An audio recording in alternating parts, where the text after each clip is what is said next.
All right, here we go. Wide angle for a new episode of the Sloth Doctors. I am Dr. Chip. I am Dr. Bob.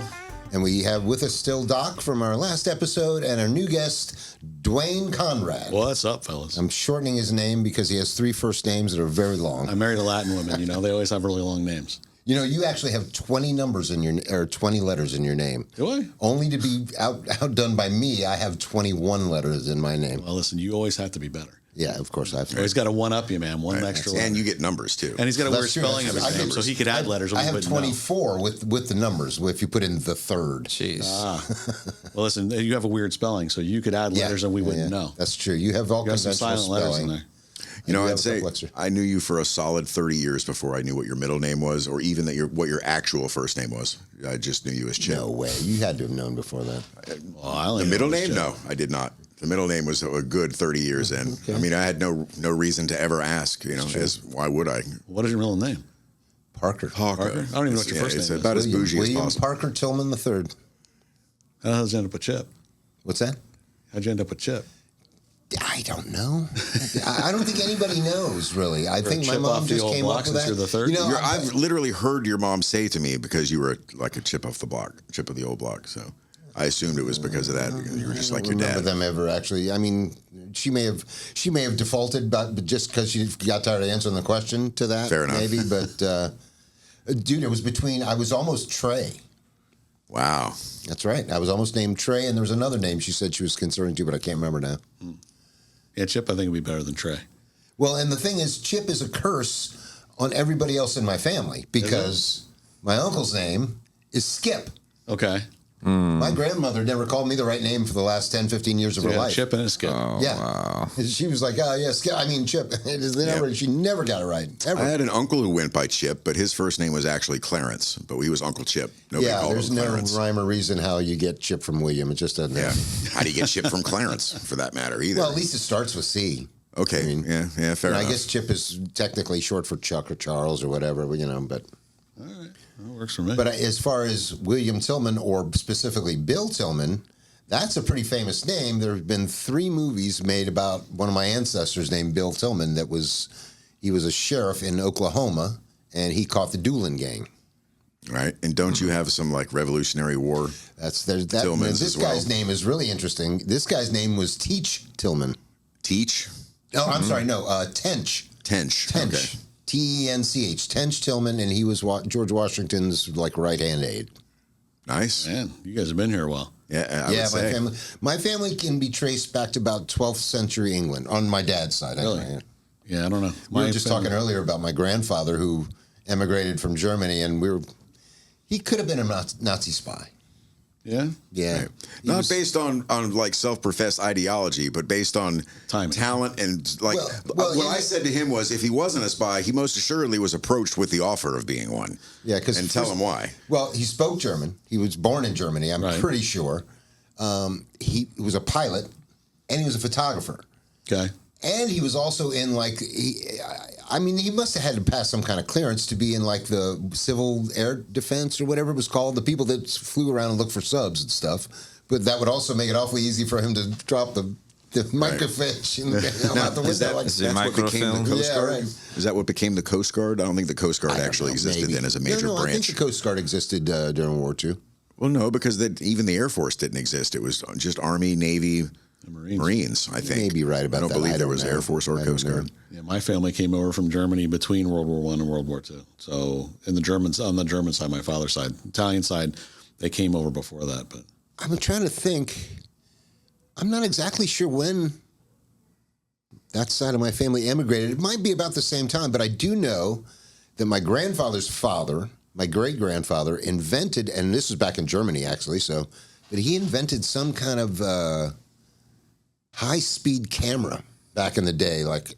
I forget, it was a 16-millimeter high-speed camera where they could, the shutter speed was the fastest they'd ever come with her. I don't know, some kind of...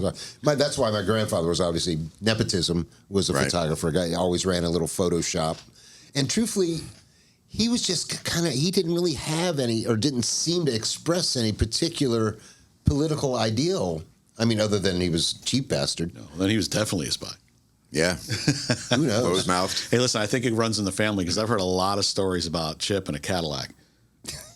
Back in the what? day. By you and a Cadillac that you used to drive back in the day.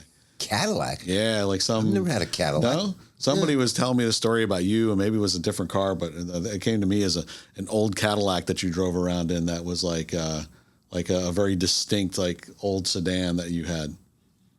I've heard it from like more than one person. Yeah, I've known you. It was never like a since long I was car. 14. I've never seen you drive in a Cadillac. All right, so I guess maybe I was like an old. You didn't have like an old 4-door sedan at some point. When I was in high school. All right.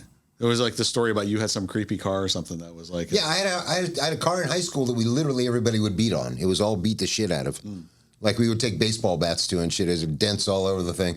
But that's about the only thing I could possibly... All right, next time I see the person who told me that story, I remember who told me that story, I'll try to get more information. I was going to say, does he know me from high school, this person? No, I don't know. Some musician, man. You know musicians are... I'm drawing a blank on that. There's a lot to be said for having, especially at that time in your life when you don't really have responsibilities, so to speak, having an old beater car like that you can treat with such utter disdain. Yes. A friend of mine, when we were like 16, 17, this buddy of mine named Whack, he had a Dodge Dart, and I had a Datsun 510 wagon. Oh, fuck Both yeah. of these cars put together, even then, were probably worth less than $200.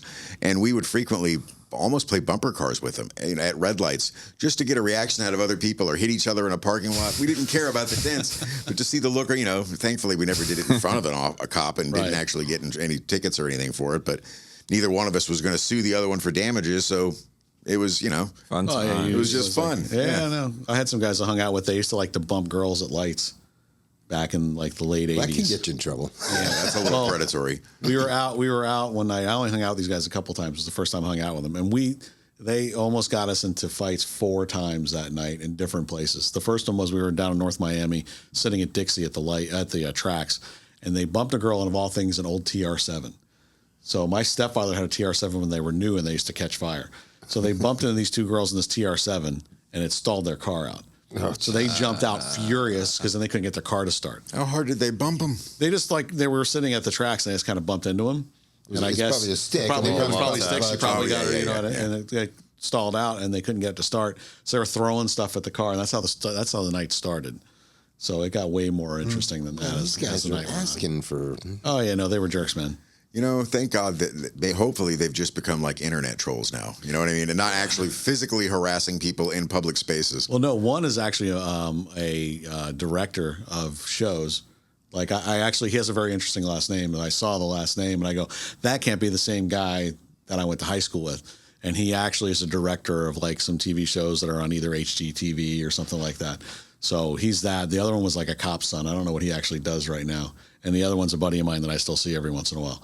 So You know what I saw the other night that was hilarious? What's the not WNBA? What's the women's soccer league? Don't know. I don't Whatever know it is. But they were Fifula. They've got a deal now with the major network that's going to play their shows called Ion. okay. It's like, wow, that's way down there, man. Right? Isn't that like a subsidiary of the Oxygen Network or something? It might be. I've seen the logo. Not ESPN. I I haven't watched anything on there. Ion. That's who's got that. Is that like contract. Death It's TV? Like the other one was that TV? That network that just has like detective shows on it? Which one? About this person died and that person It's like I don't public know. access, like like really low. mystery. It's been so long Mystery since Mystery I TV. watched There's anything. another one. I think it's ID TV. Is the Yeah, one I'm there's thinking of. Yeah, it's I like watch Death Grit. TV. I watch Grit all the time. Grit's great. It's old westerns. Yeah, that I've seen. I've seen I that. love Grit. That's how I go to sleep every night, watching Grit, man. I watch On bad Netflix occasion, series. I'll tune into MeTV to get the old Saturday morning cartoon lineup that you can't get anymore. see, that would There's be a little cool. burst of Get you a nostalgia little from when I was a Mayberry, kid. a little. What else do they play on that show? No, I mean like Hall of Justice, Super Friends kind of right. stuff. Oh, You know what I nice. mean, or Amazing Spider-Man or something. From when I was a kid. Get your little Carol Burnett Hey, listen, show man, on that channel. I love me some Johnny Quest. If I could find some Johnny Quest, That was I the would watch best. That was by far that was the coolest cartoon character of our childhood. Yes. There's nothing beats Johnny Quest. And Speed Racer were my 2 favorites. Well, Speed Racer was a little campy. Well, listen, it was the first Johnny Japanese Quest cartoon was we had like in the United States. almost believable stuff. Even Yes. like the stuff they were doing is, Speed Racer's like, okay, come on. My buddy had a bike that had a steering wheel, but my buddy had a bike with a steering wheel that actually had the buttons for the Speed Racer buttons. I was like, come on, man. I saw a Mach 5 around here the other week. Yes, they make them. Yeah. They make them. I've seen them on videos. I haven't seen one in person. Did you see the cheesy remake they did of that? I guess back, I don't know, it was like Are you 10 talking years never ago. watched the movie, the Oh, it was film that horrible. they made? Yes. Yeah, it was That was an over budget visual. that was I a luckily didn't vomit. watch the whole They thing. were really reaching for the stars with that one. It gained some cult following, but then Yeah. Yeah, the cartoons do, but they have. Listen, man, they've ruined a lot of movies. Like, my favorite movie from All of being in the '90s would have been Point Break, and they redid like a super gay Euro version of Point Break. Yeah, I haven't was seen it, but I'm aware of it. It's really awful. You know, it might be kind of cool to try to remake Breakfast Club. No, I heard a thing about that the other day. They've been No? wanting to Yeah, do Well, it. you'd have to cast it right. That would be it. You'd they have to talked get to- the casting right. They talked to Maya No, Ringwald dude. about it. Yeah. And she Well, yeah, went but through she this cares whole, about what she said. I shouldn't have put makeup on. I'm like, oh my Yeah, gosh, screw her. She's an idiot. She's become a woke moron. None of the Brat Pack movies need to be remade, period. No, they're They've been perfect wanting just to- the way they Wouldn't are. be a bad Has anybody movie. ever seen the remake No, of no remakes Roadhouse of the Brat with Pack Gyllenhaal? Roadhouse? I heard about Yeah, it. I've seen clips of that. Yeah, one, but it's Jake another one where Gyllenhaal. That's what's gonna I'm happen aware to of all it, those but I've movies if they get purposely not remade. watched it because I Well, just it's gonna assume be that, then no, you love have to to. the original. Can I go down like just a really quick thing that I'm not we've known each other a while. I'm not a religious person. I'm a spiritual person, not a religious person. I don't really like organized religion, whatever. But with everything that's been going on, the last couple of weeks, and my wife doesn't like to watch movies, but she said the other day, "Hey, let's watch this movie Conclave." Has anybody seen it yet? Which movie? Conclave? No. Okay. No. Is anybody going to watch a movie about how they elect the Pope? I don't want to ruin it for anyone. I You've would probably watch heard. it. All right. Yeah, so I I guess we should How- say spoiler the- alert And for that's a anybody new watching. movie that It's just a new came out? movie. It came out How very is that recently. possible? That's like telling Well, he's the been future. sick for a while, but Yeah. but it was very well written. Okay, there were some big names like Stanley Tucci's in it and some other big names. Oh yeah, I remember seeing the trailers. Yeah, yeah. Nice. So very good movie, very is well that written. just so It was 2 wild? hours. It didn't feel like 2 hours. But they did something so obnoxious and offensive in the last 5 minutes of the movie that just didn't need to be there. What's that? You know what I mean? So if spoiler alert, you don't care if I tell you. I don't want to give a see shit. it. You want to see it? But if you, hang on. Anybody watching, if you do Yeah. want to watch this film, leave us and come back in 30 seconds. Go ahead. Earmuffs. So you want to do earmuffs, or you want me not to tell you and tell you? No, go ahead. I'll do off camera. earmuffs. All right, earmuffs. So at the very end, the guy gets elected who they didn't even know who he was before he gets in there. He ends up becoming Pope, and they find out that he supposedly was having his ovaries removed. Ever what? His ovaries removed. It's like, stop it, man. And So he they was had to bring in supposedly identity politics into this. and supposedly he had been running the church in cabal. If that was the case, he would have been dead way before he ever would have made it to the Vatican. Okay, didn't there used to be literally a ball checking chair for popes? I don't know, but it's so You know what I'm ridiculous and talking stupid. about, I didn't know that existed, but I didn't either. Yeah, literally because of the scandal that apparently somebody once tried to install a female as the pope. It's like he's done. He's done. like a thunder He's box done that with you would sit on to go to the bathroom, Right. but it was for a cardinal or someone to reach. They had it cut out in the middle. Right. And it was for them to reach out and reach under and make sure that there was some jewels there. yeah, no, just to me, totally offensive. Didn't need to be there. Just they could have ended the movie and it would have been done, but they had to throw that in at the end. It's like, come on, man. It's Right. like You would think there was, if nothing else, they would have released try to release it with 2 different endings and see which one it's plays just better. terrible, man. That's what they usually do. It's They may have offensive, tested man. it, It's like Yeah. I'm not religious, but it's offensive, man. It's like enough already. It's like stop. Yeah, You know what I mean? Well, it's plus it's kicking a dead horse. You're just Yeah. hammering it the message tone too Yeah. hard. It's like that shit's all over with. It's like let it go now. You know what I mean? It's like I mean, but like, anyway. just So who cares? It's just so stupid. It's stupid. Yeah. I wasted tell you 2 what, hours of my life. I did watch a movie I'd never seen the other day, and it was ironically it was free on YouTube, which Okay. really surprised me. And it had some big names in it. It was actual big budget kind of thing. It's called The Man from Earth, and I want to say maybe an hour and 20 minutes. And it's very low budget. The whole thing is set in a house. How long There's ago? no Is it the old one or the new one? from 2000. It's not the man who fell to Earth. It's not. Okay. It's not that. It's a different story. You know it's the one I'm confusing. talking about? Yeah. Okay. It's about. It all takes place just in a house, and I think in somebody's yard. There's no special effects, nothing big. And it's about a guy who brings a group of his friends together to explain to them that, hey, I'm going to be packing up and moving. That's the but one I I was wanted all thinking y'all of, to know actually. that I'm actually 14,000 years old and I'm immortal. And usually I just pack up and go without telling anybody, but I've really come to like you guys and I kind of want to be honest about it this time. So of course it runs the gamut from they think he's insane to they think he's they think they're insane, and then absolutely eventually love he that slowly film. starts to bring them around with the amount of information that he has and stuff. That his story becomes more and more believable. And because I do want you guys to go watch this movie because I really liked it, I'm And not it's, going to. it's after 2000, you're saying? Like, Yeah, I think it was made in 2011 or something. I'm shit. not exactly sure how What was old it it called is. again? The Man from Earth. Man from Earth? So I'm not going to tell you the end of it, but there is a biblical twist, so to speak, in it. Okay. And it's really, really well executed. I thought it was a really good flick. And it just goes to show that there is still good stuff being made and that you don't have to rely on Marvel and green screens and and a $450 million budget. This thing is really low budget, but the acting and the character arc and the storytelling is so tight. Okay. The dialogue is great. It's just a really good movie. No, that's cool. I'll check it out. did you ever watch that incredibly ridiculous movie I told you about, On the Beach? Yes. Not only did I watch it, but I believe I watched it via either Mystery Science Theater 3000 or Did they something. do it? Yes. I was going to say that's a perfect one to do it. I forget what it's called. Trick Tracks? Flicks or something. What's it? Yeah, Riff Riff Tracks. Tracks. They might have done it. It might have been one of the You're other talking about ones. the film Old No, the film is called On the Beach. on the beach. And it It's is the most. weirdest It's a frickin' black and movie. white sci-fi from the 50s. And it's the most whole premise is god-awful, so ridiculous. depressing, horrible film. Yeah, depressing. It's like the world is ending, and so everybody just decides to. Well, no, only half the world is ending or something, right? I thought it was everybody. Well, it starts with only half, and these guys are supposed to do something, making sure that it's only half the world that's going to die. That's the best outcome of the movie. Only half of the population of the Earth will die. I think this if is my these kind of guys are riff track. successful in their quest. Right. If they're not, then everybody Which is dies. so weird. And the biggest name in this movie was, what's his name? The dancer dude. Fred Astaire. Yes. That's the only interesting. guy in the movie that Fred I would Astaire in an know. apocalypse movie. And I I'm don't all believe over he it. even dances in it. What's that? always- I don't think he dances in that doesn't movie. dance. That's- Oh, I'm that's all a over plus, this man. You shit. cast I Fred don't like Astaire and musicals. don't have him dance though. That's a bold He move. races- the fives for that. Yeah, He's no. racing a car while Sorry. the world is dying. They're like, hey, sorry, Professor, can you stop racing your car? We got to talk about the end of the world again some more. Like, He's going the distance.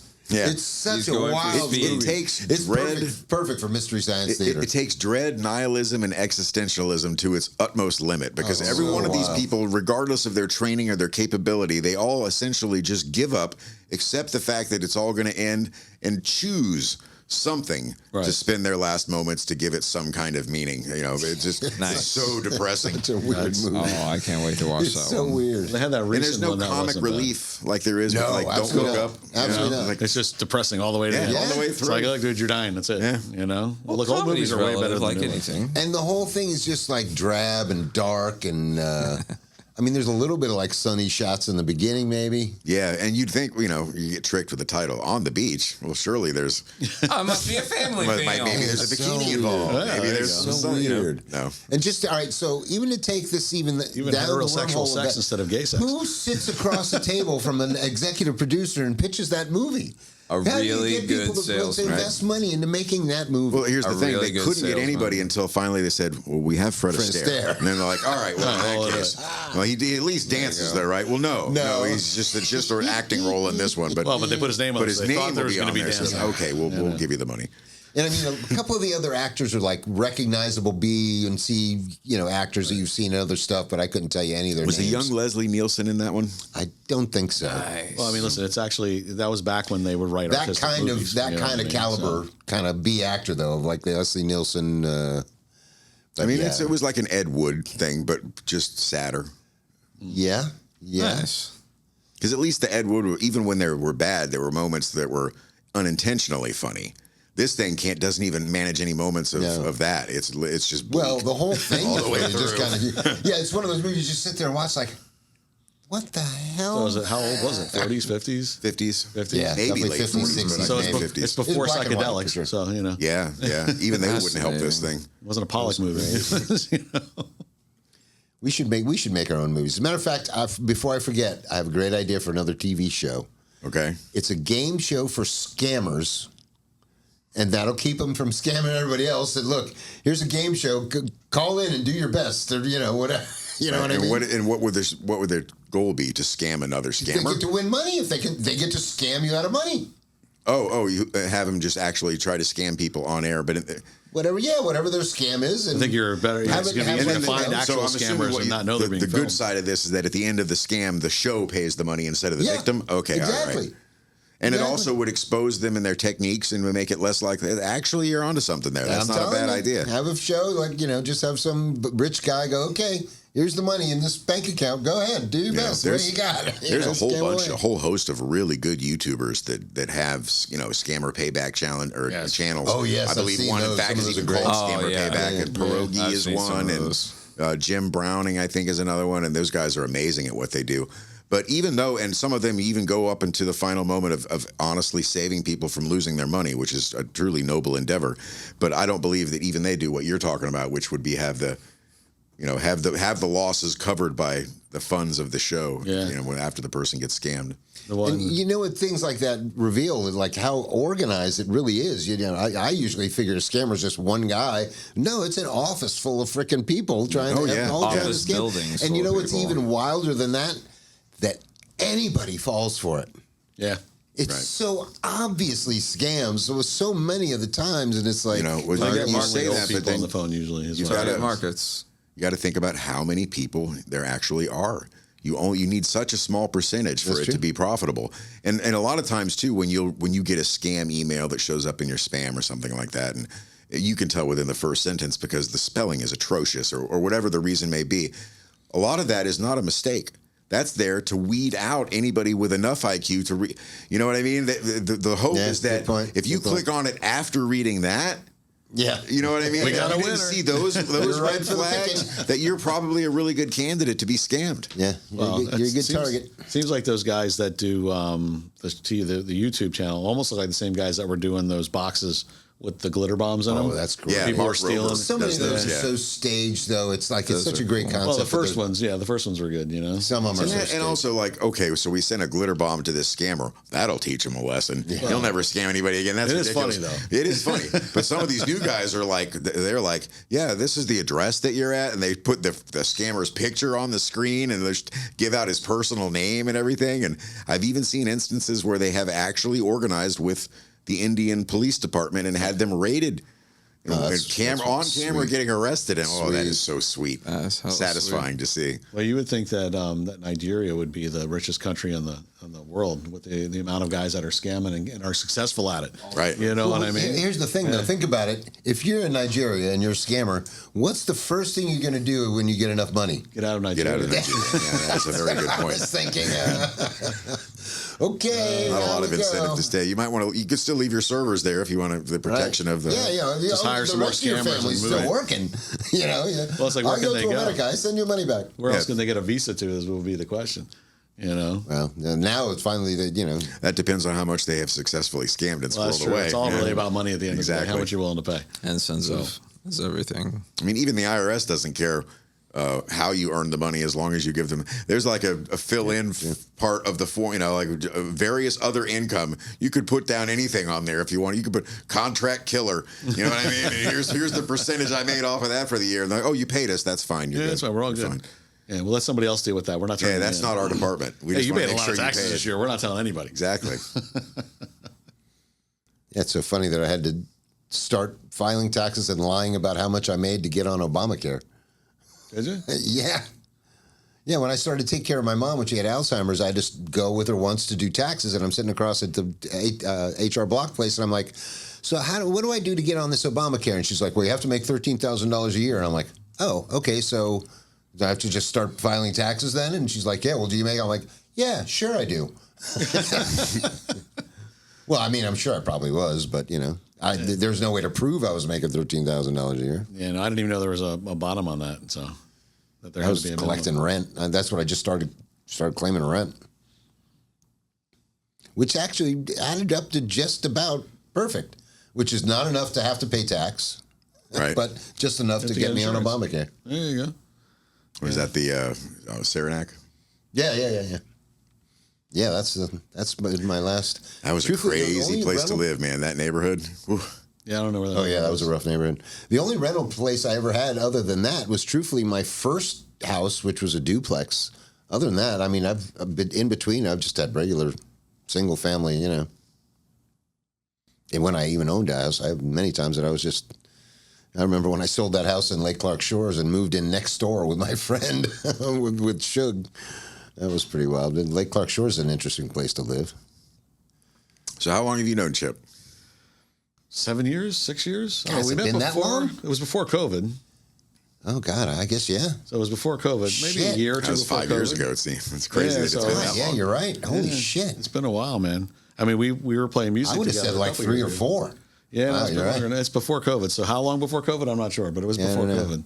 Yeah, we were in this Dead Poets thing as a tribute. We had STP, Alice in Chains, Chris Cornell. Nice. So we were doing that. Yeah, it was fun. It was a lot of fun. Yeah, it was fun. And then, I don't know. Well, I kind of ducked out because I just didn't think I could cover those vocals on the STP. I wasn't doing it justice. And listen, nobody else was covering them either after you left, so it wasn't like That's there's any true. change. Well, that's one thing that was really wild about that is when you guys got Charles, and Charles is a great player and whatever, and I was like, and then I went and saw you guys like he's not singing the background. No, nobody was vocals. ever singing in the background. It was like it was always me. I So had to what was figure the out a way point? to I mean, cover that's the whole time I was telling you guys, look, take your time, find a guy. You know who you needed was that other Well- guy that played in that other stupid that was singing the Chris Cornell, the bass player dude that could sing real loud. Well, listen, but I guess he had somebody problems. finally got that. That's what they wanted. And that's Yeah, what they yeah, got, yeah. You know what I mean? So, But yeah, you just needed a guy that could cover. I mean, I can look like Robert DeLeo. I can play like him. I just can't sing like him. Well, I mean, listen, man. There's just like there's not a lot of guys that can do the backup vocals. That's the issue. Like, how many guys actually are doing backup vocals anyway? Yeah, I mean, honestly, out of all the guys in the scene, You know what's just funny is we had a guy in a past episode that was swearing I was telling him I could sing Journey and stuff like this, and I was looking.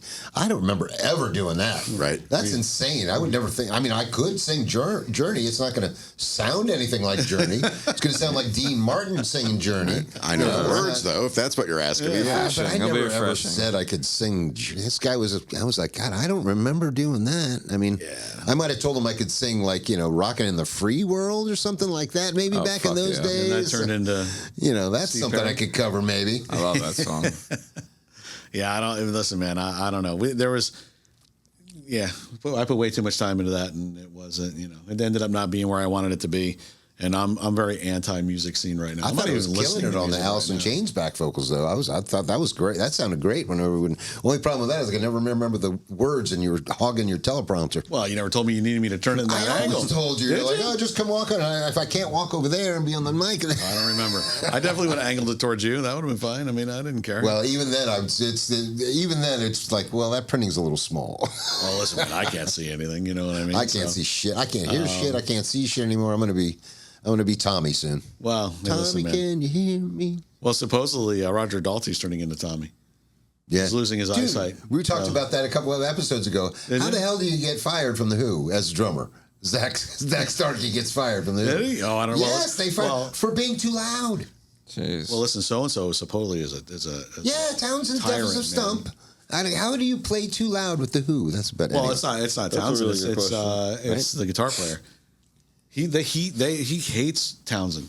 Or Who's that, Townsend Starkey? hates guitar player hates Roger Daltrey. Oh well, yeah. I mean, You know what I they've- mean? Like they hate each other. Like Well, they're kind of like well, they've been together for 60 years. Yeah, you know? that's the thing. A lot of those guys are, friendly acquaintances because they know they make money together. Right. Whereas they don't exactly hang around after the show. They're going to go their own way. And, Listen, I understand that. And, you could say that's some level of hate right there. I mean, if I'm doing a show with somebody, I'm, I don't want to like just have to show, fuck off. Oh yeah, well, listen. Right. You were always rehearsals over, Chip's out like 30 seconds. Well, that's he's true, out but the I door. wasn't like, fuck off, guys. I was like, all right, No, see you guys that's later. it, gotta go. As a matter of fact, Out that's the not door. true. I was hung out and smoked weed with Bobby and fucking and Alberto in the parking lot. Did you? Yeah, we were always, matter of fact, we were You all just- smoking you weed just when thought you he left. finally came out after, paying up and talking all the bullshit. I was just going to say, you just thought he left. He was just right outside. hanging out in the parking lot. with the Yeah, rest I was of them. busy making- cleaning up and He was the paying only and- one that didn't smoke weed. Yeah. No, And I was the only one that had hair. True. You were the only one that had hair. In that version, you were the only one with hair. Yeah. Yeah. It was me and Blue Man Group. Yep. That's dope. It was. That was 100% true. That'd have been funny if you guys would have come out painted blue one night. Hey, listen, I was willing to do anything that was was entertaining, but I don't know. Listen, it was I don't have anything good to say about that project right now. Yeah, I'm still, I haven't talked to Alberto. I would love to. As a matter of fact, I've been meaning to go see Bobby because he's in this thing with some friends of mine with this chick, Brenda Johnson or whatever. Have you seen that thing? No. I It's see a lot of it's stuff an coming original through. project too. Oh, is it? Apparently, it's all original, but it's her originals, which I've heard a couple of them. And here's the thing I can say about original music. I know a bunch of people that can write good original songs. Right. Does that mean they're going to be a hit? No. Does that mean they can perform them? Is the other Well, thing. not even that. But here's the thing: if you're going to play me a song and you want me to be impressed by it, it better be really fucking good. like I better want to say, yeah, play that again or something like that. Now that being said, this gotta chick's have a songs are hook, good, you but know? not really my cup of tea. But Right. but What happened with she's the got other one? Bobby and What with the other chick? The one What's you were that? talking about, the one that just moved here from Nashville. Oh, I haven't heard a word from her. I got a feeling she either, number one, looked at my Facebook page, or two, figured out how old I am. So you never met her in What's person? wrong on your Facebook both. page? You never met her in person? No. Okay. We just. It's volatile. She said she loved the podcast. She watched some more issues of the podcast. She's like, "Oh, that's great. You guys are so down to earth." She called us, which I thought was interesting. Yeah, I Okay. don't know if I would describe you as down. Yeah, I don't know about that either, but she said she liked it. But I don't know. I don't want to just because I don't want to be the creeper. I don't want to be like all up in her stuff. Like, hey, what's going on? I'm just kind of waiting to see if she contacts me. But I would certainly gladly play with her. She was good. She was really good. Yeah, I'm not in contact with anybody from Is that the the- anymore except for you. That's the one you sent me the link. Yeah, the little Yeah, young she girl. was very good. Yeah, I agree. Jessa, she was good. Jessa or whatever on YouTube. She No, she was very excellent. talented. I saw Yeah. that. I mean, there's a bunch of female artists around here that are pretty close or similar, but man, that chick was really good. And as a matter of fact, I kept telling her she was coming down here from Nashville, Which is and weird. she was like, oh, what's the average like in Nashville, about $150 a night? And I'm like, well, yes, but at the same time, there's not a lot of yous down Right. here like there are in Nashville. Like, I'm sure there's a bunch of chicks like her running around in Nashville, but there's not a lot of girls like that down here. And I'm trying to tell her, like, look, you can get more than that. you But should she's demand more definitely, than that. unless she's going to do R&B or hip hop or Latin, she's in the wrong place. Not necessarily. Not necessarily, dude. There's a lot of money that, look, I mean, Nobody ever makes it from She- here, though. what's that? Nobody ever makes it here out of those genres. Unless you're in those genres, you don't make it from here. I think she could go into like a classy Palm Beach circuit. Right. And make more money than we've ever made in our lives, and probably we'd never hear about her again. But Right. there's a circuit that rock guys like us. I mean, I did one freaking when I used to play these guys Westminster Trio. We did a 3-hour gig in Palm Beach where we basically it's me on bass, drummer barely tapping the drums with like brushes, and a guy playing piano. And he usually somebody would sing, but nobody sang. He just did all the vocal lines on the piano. 3-hour gig, $500 a piece. And I mean, that was just a pickup gig. These guys just happen to know somebody. There's big money gigs that somebody like her could tap into with that kind of style, that kind of. I mean, that'd be perfect for like a place in Palm Beach, like a high end martini bar or something like that. No, where there's definitely, I think she's still young enough where she's still trying to make it, though. True. You know what I mean? That's why I'm saying. Yeah, I think yeah. it's She had odd some. that she's I think coming she had here. some original songs too. Yeah. To come here because rock music But definitely.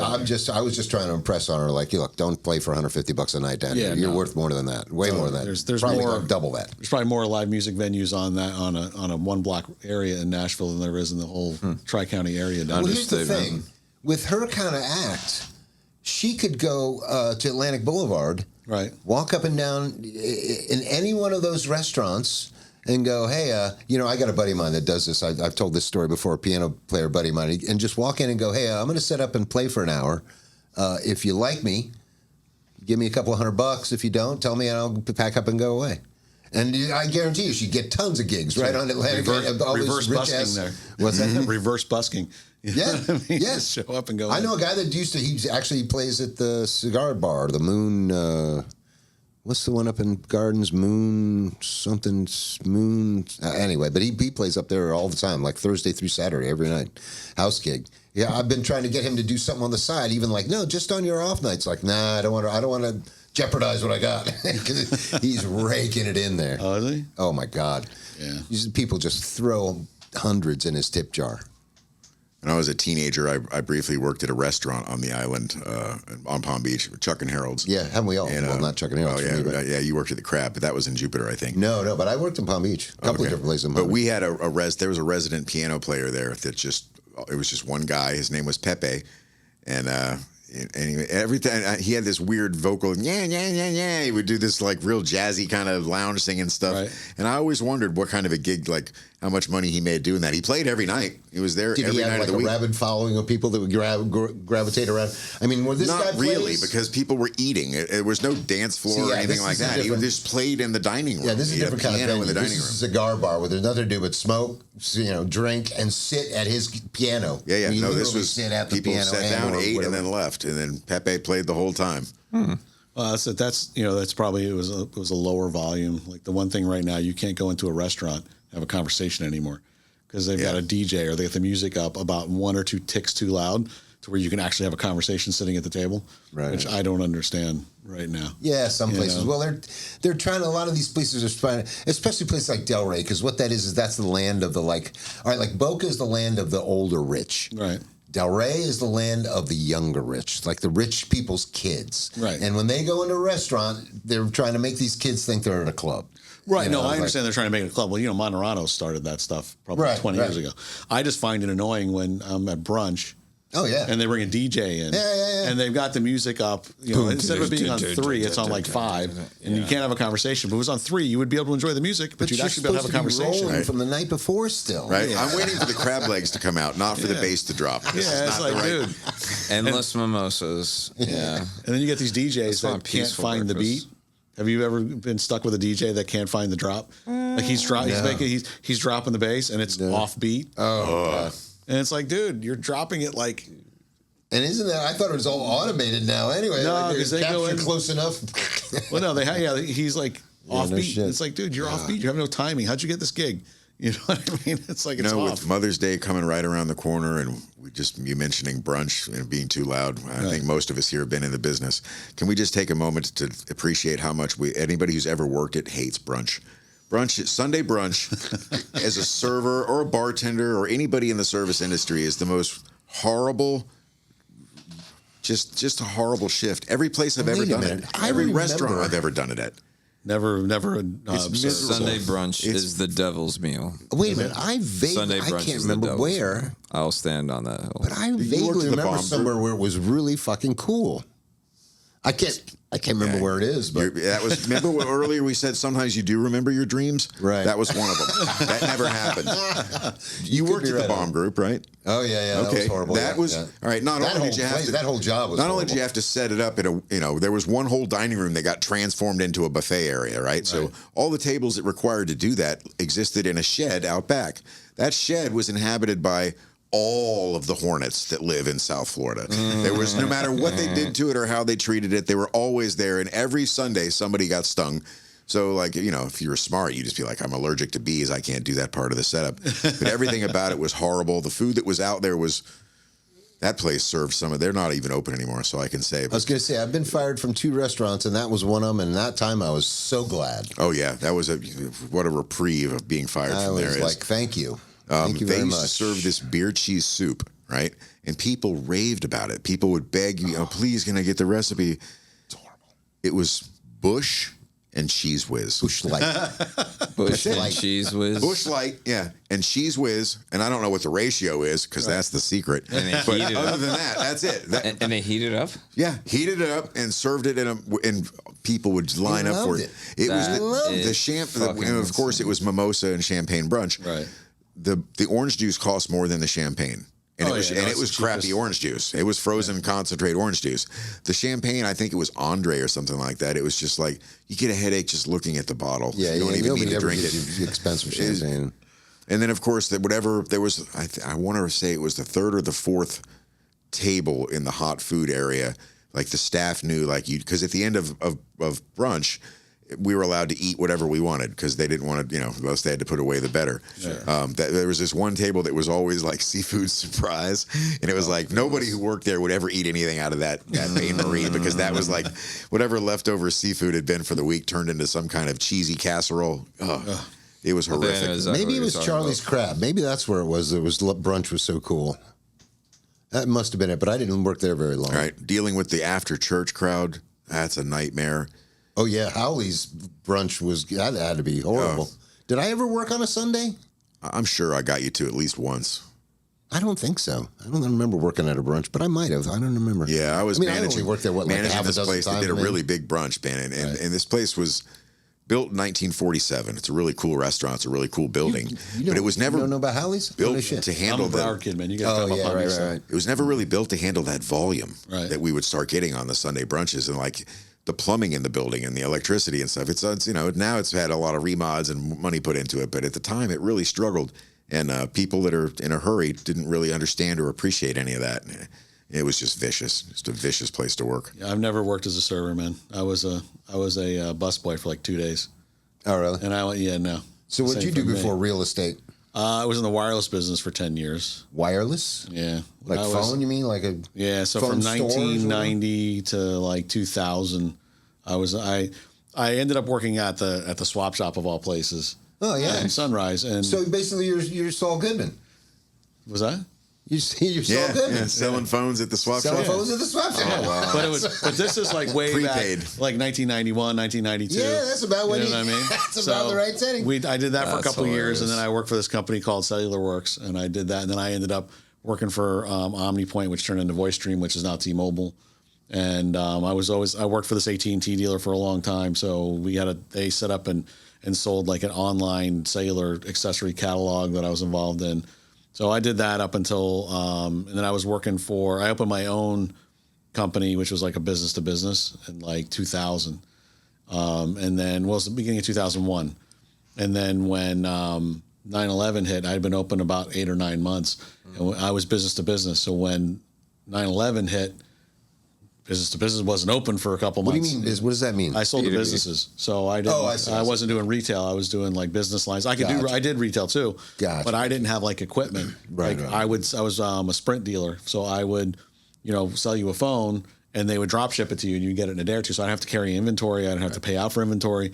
So when that shut down, like it got to be a big mess. My company wasn't open long enough to survive. So after that, I got into real estate, and then I've been doing that ever since. Now, would you get into that like right out of high school or college? Kind of. or- I mean, I was probably 21 or 22. I kind of got into it on accident. So what's your like shittiest job you ever had like as a kid? Dude, I've been working since I was 13. So I was working at my first job was at a nursery. You know what I mean? Like at a, we have Driving a this is in forklift or Vegas. something, or- No, we lived in Las Vegas for 2 years when I was a kid. So Vegas? Yeah, we moved to Vegas in They '81. got nurseries in Vegas? Well, they do. So we moved to Yeah, Vegas in greenhouses, '81, and we moved back in Guess they gotta do '84. everything there. Well, no, you would have palm trees and stuff like that you would do, but they Oh, did a that's lot true, of yeah, they yeah. did a lot of stone. So it was always moving wheelbarrows full of stone back and forth, and stuff like that. That's so a shitty job. that's a shitty job. Yeah. So in the desert, moving wheelbarrows of stone in the in desert, yeah, definitely it's counts as a not shitty fun. job. Yes, that is definitely a shitty job. So yeah, but I've been, as an adult, I've been in sales basically my whole life. I mean, I worked at Great Value. You guys probably had a Great Value up north. I don't think you guys had one. I think there were only 4, and I think they were all South Broward and Miami. What is it Great called? Value was a grocery store. Yeah, I've never seen one. Yeah, there were like I was 4 going of to say, them. is it a hardware store? No, Great it was value? Great Value was there was one Oh, on no, yeah, I remember on those. Hollywood Boulevard. There was one on like 441. I and worked at a Pembroke Grand Road. Union for a while. You remember those grocery stores? No. Yeah, they had one down in like I want to say Del Rey or something. That's the one time. When I had this dog. It's a funny thing because I worked in the deli, and one day you'd shave stuff on the thing, and then I just saved all the shavings of cheese because we were just cutting a bunch of cheese one day, and I brought it home. And you know how dogs love cheese. Oh, yeah. Well, I sat there and fed this dog cheese for like an hour until he couldn't eat any more cheese. It was so brutal. Oh, Finally, I bet after it a while, was. the dog was just like, "Oh, I can't eat any more cheese." Anyway, Yeah. So what's your that's- worst job you ever had, other than restaurant jobs? The worst job the most physically demanding worst Well, job, what do you- I don't or know. like It the depends most. on- what do you think I'll the give you a worst one? couple. All right, so my brother-in-law did pavers. He doesn't do that anymore, but I worked with him for maybe 6 would months. suck. And that was pretty horrible. Basically, pushing wheelbarrows full of sand in South Florida, shoveling all day, and carrying bricks and placing bricks. Yeah, You got to duct tape your fingertips because you can't really do it with gloves because you still need to be able to grab stuff. So that was a pretty miserable job. We would start at like basically as soon as the sun came up. As soon as the cooler, the better, right? So you'd get on the job sites and then work until maybe 2 or 3 in the afternoon, and then call it a day. We never worked all day, and I distinctly remember too. And we cut a lot of corners because we weren't getting paid hourly. We were getting paid by the square footage. So, we ended up, he was actually really good at it. It pains me to say because, he and I don't get along great all the time, but he was really good at this and knew what he was doing. But we would cut corners, like instead of setting up a table saw, with the proper safety equipment in order to cut the corner pieces and stuff like that on these pavers, we would just get them lined up and then walk along with a skill saw. And, one guy would just stand behind it and throw the pieces away. So you got concrete dust and stuff all in your hair and all over your body. And you go home and take a shower, just the whole bottom of the tub would turn gray and dark before you rinsed a couple of times. Yeah. So that kind of black sucks. snot for, 3 days. Yeah. Blowing out black snot. Yeah. That was a shitty job. That was physically hard, I would say. But the most worst job, I think, and I only did this one for less than a week. I took a job as a phone operator on a call, like a call center, right, basically. And the only accounts, because I was new, the account they gave me was Comcast. So first of all, wait a minute, are you doing sales? You're answering the phone. Answering customer service calls after hours. You were that guy that didn't fix my problem. Yeah, and basically, and I'm also was the after. It was just at night, so it was the after hours guy. So every single human being that called me was mad as fuck, and there was nothing I could do to help them. So how long can you do that realistically before you just don't want to speak to people anymore? I couldn't. After about a week, I'm like they're after hours. It's not like. They're not going to send anybody to fix your cable at midnight. I appreciate your anger. You know what I mean? I don't even know why Comcast is paying us as a call center to answer your call. You should be forced to leave a message or they should just hang up on you because I'm not helping you. Right. No one's helping you. You're going to have to call back tomorrow during business hours no matter what. So why even answer the damn phone? I hate when I call a business and they answer the phone, but they say, oh, we're closed. What did you answer for? I don't have random questions to ask you that relate to anything with you being after hours. You know what I mean? So literally what you should do is we're closed. Or just don't answer. Have a voice machine. Have a voice machine that says leave a message. You have reached us after business hours. If we're not home, God damn it, we're not home. But I'd say those are probably the two worst jobs that I got paid for. I did a weird thing in high school.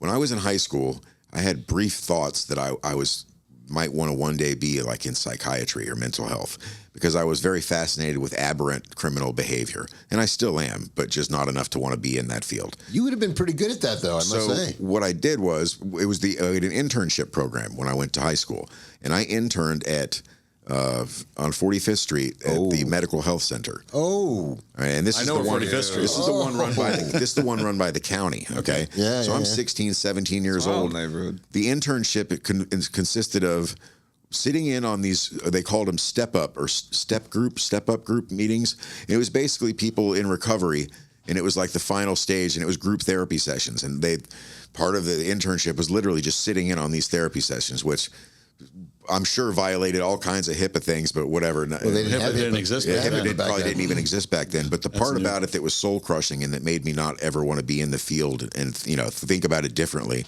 was they had something called quality control risk management, and why they would let a 16-year-old uncredentialed, barely educated sophomore. This is what they would let me do. It was going through incident reports. And the incident reports came white, yellow, and pink, right, with the carbon copies. They weren't all the same length. The original copy, and then the next copy, and the next copy. Or the original copy is the one that gets stored on the premises. The next copy is the one that can be subpoenaed by a court of law. Or no, the next copy was the one that can be requested by family. And the last one was the one that can be subpoenaed by a court of law.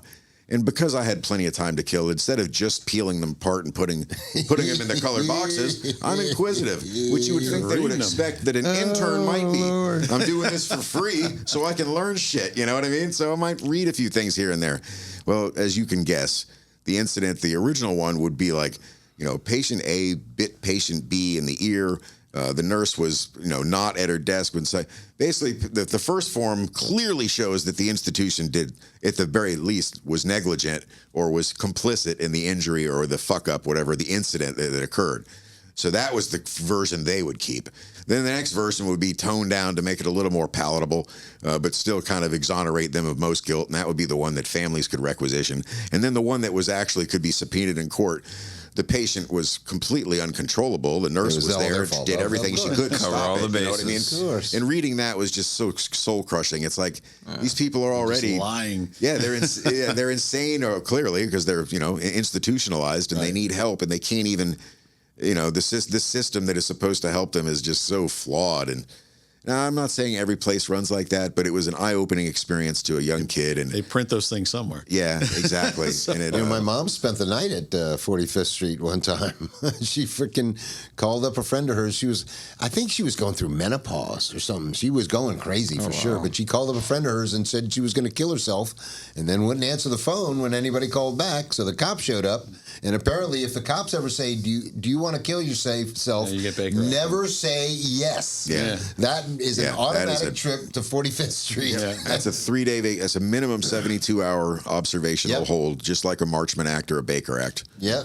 Don't even kid around. They will just take you. I've Even had if to- you say, no, I was just kidding. It don't matter. Doesn't matter. You've said the I've word. had to do a few of those on a few individuals in the course of my life, so I'm a little more than familiar with how they work. And it's very sad when you got to do it. It was funny when I went to see her. She was not happy about being there. She's like, "Get me the fuck out of here!" I bet, man. And I was like, Yeah, if any medical professional ever asks you if you feel like hurting yourself, you better think real long and Yeah, you carefully say no. before you answer No, yes. no, I mean, not if you anymore. are and you do That's feel different, like that, right. then you say yes because you need to be somewhere where you can be taken care of. But if you're being a just dumbass. looking for attention or being a dumbass or a rebellious kid or something like that, those who will not listen Be will on feel. your permanent record. all I Yeah. remember is I had to go.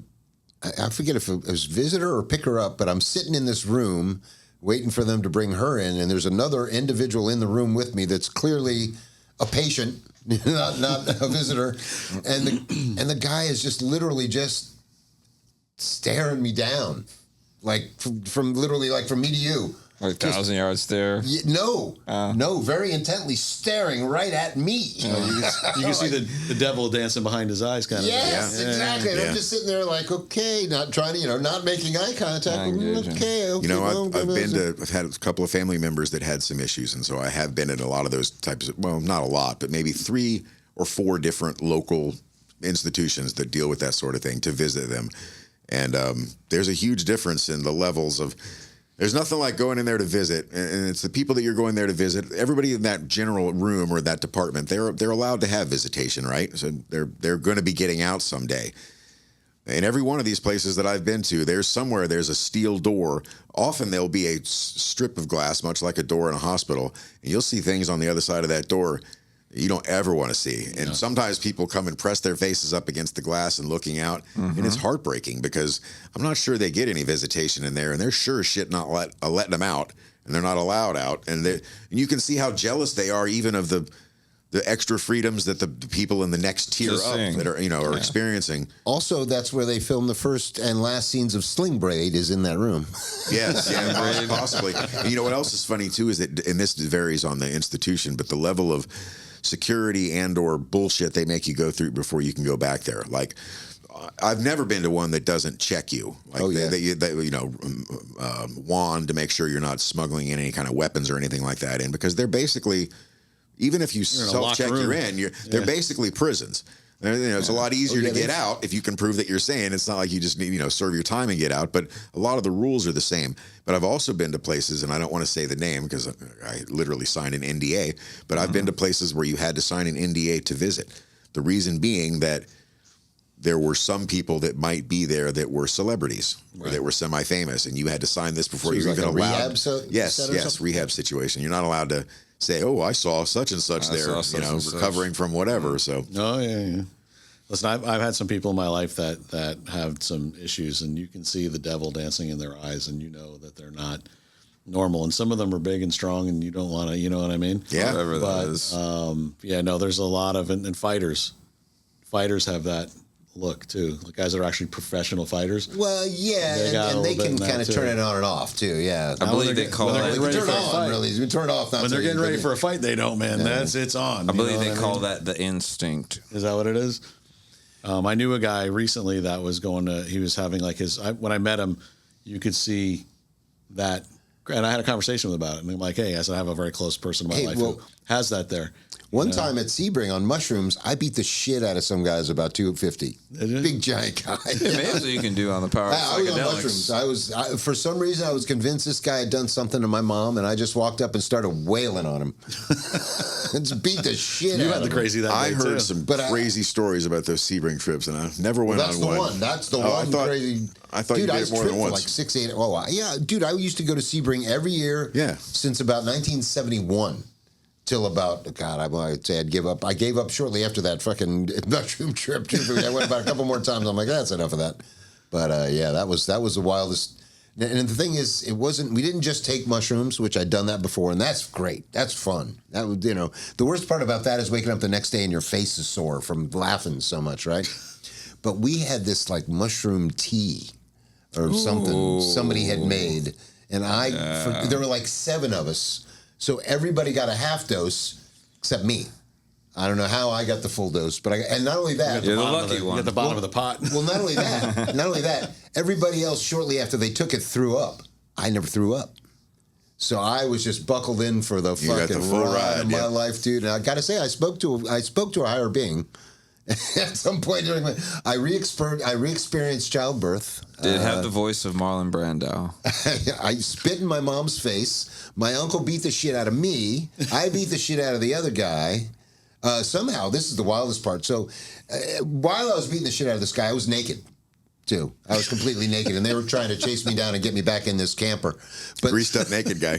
yeah, they couldn't stop me, dude. I got past, and you remember my uncle had like a bus. The Moanback. No, it wasn't the Mumback. It was a bus that had been converted. It was after the Mumback or something. remember But it was a bus. No, maybe it was the Mumback. Maybe it was the Mumback. Anyway, but it's either a step van or a bus, and Like a box truck. Right. Yeah, the opening's not that big. There was Skip. There was Tracy, rest in peace, and I think Buddy, another guy. All 3 pretty big guys in the door of this truck trying to keep me in, and I got out. They didn't want to grab you because you were buck nudie. Yeah, they're like.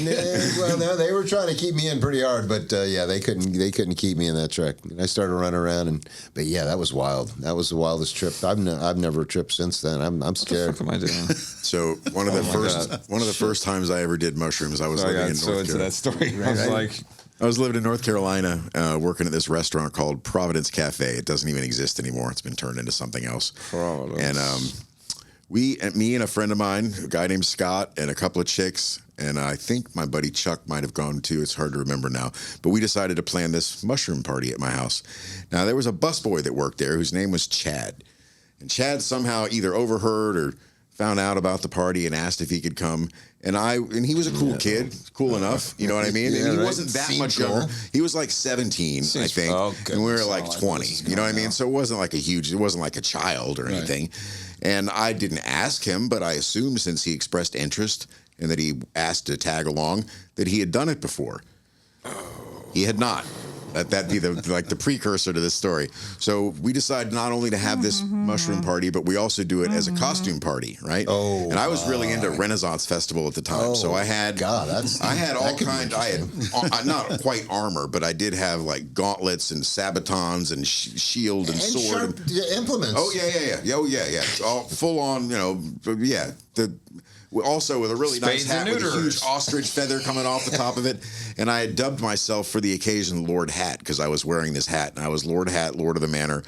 My friend Scott came as like... he had a scuba mask on and a beret or something. And No, just wait a a minute, bunch of wait. crazy shit. cool. How do you Before really the mushroom, think there was no fucking- theme to it. But a scuba mask, how I could wear a scuba mask out of the water for maybe like 2 minutes. And then I'm like, fuck. It didn't last all night, but my point is, everybody was, dressed up really weird in weird garb.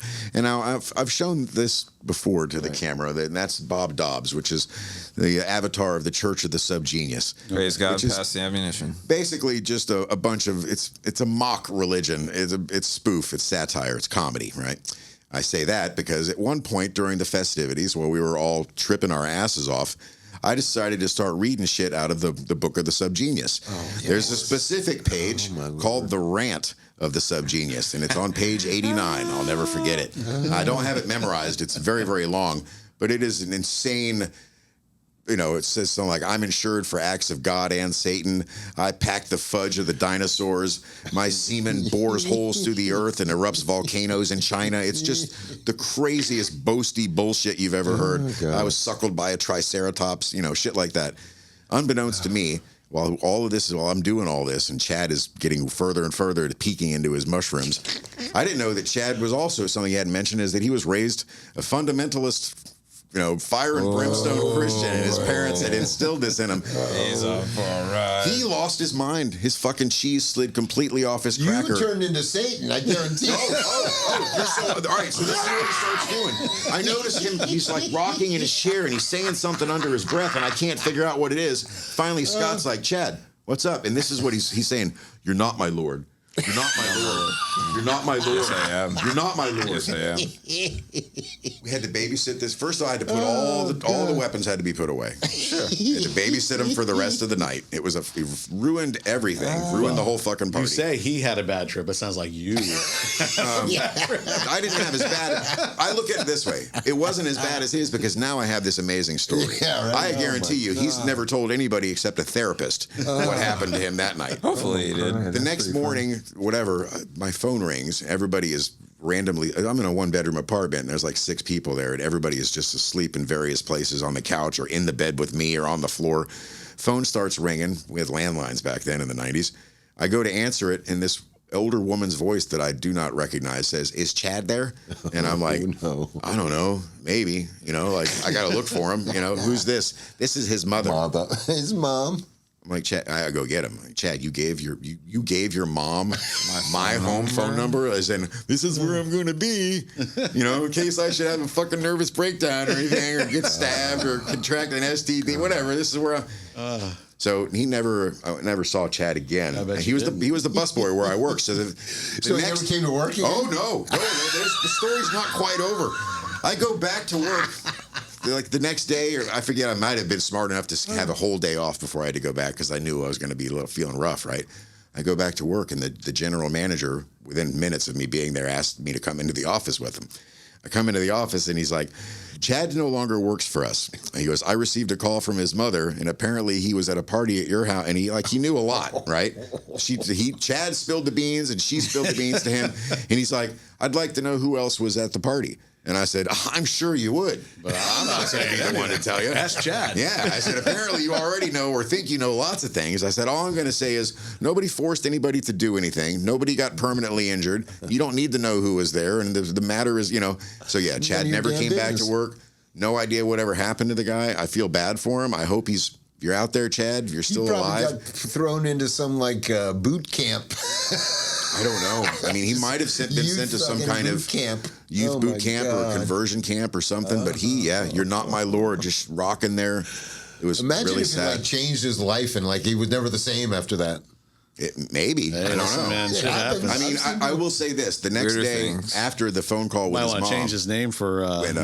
when he was leaving the house, I did ask him, I'm like, hey, man, are you okay? Do you remember last night? And he pulled the old, I don't remember anything, which I don't believe. Yeah. And I think that's when people have sex with strangers, they don't want to admit, I was blackout drunk. Not that blackout drunk's not a real thing, but I don't think blackout mushroom is a real thing. So he was like, I don't remember anything. And I'm like, it's more I remember too much. I remember all of it. Yeah, I remember everything I ever did 30 years later, I still remember all of it. Oh, man. And I'm sure my buddy Scott remembers it. Well, we talk about it all the time. And whenever I see him, we mention Chad. I wonder what Chad's up to these days. Yeah, I never was into any kind of anything. So I didn't do any of that shit. I don't have any drug stories for you guys. I got some drug stories at all. But I got some passed out drunk stories. When they say set and setting matter, boy, howdy. And that includes the people that are around you. Yeah. So, I've been around people a lot. I couldn't get away with anything as a kid. My stepfather was only 15 years older than me. So it was like if I was going to do something that I didn't say I was going to go do, he'd be there when I would get there. So I never was able to get away with anything. But I was always babysitting everybody that was having a bad trip.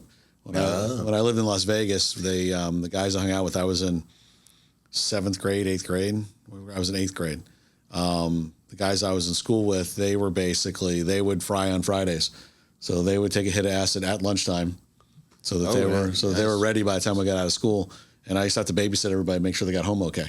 So, you know, I mean, I was basically dad making sure everybody made it home. And I thought being the designated driver for alcoholics was bad. Yeah, no, it really sounds like shit. Yeah, well, I had a lot of friends. Yeah, We had a but- lot of fun, but yeah, it was. I was gonna say, I mean, people that high on mushrooms aren't like drunks. That's are true. Not That's true. Yeah, You're high I on can see how it mushrooms, you're might really even be just entertaining. funny. You're just happy and laughing and. Well, they weren't doing mushrooms. They were doing blotter acid and stuff. So they were Okay, like, well, that's a little different, but that's kind of the same, though. Yeah, I mean, don't do anything too crazy on that stuff.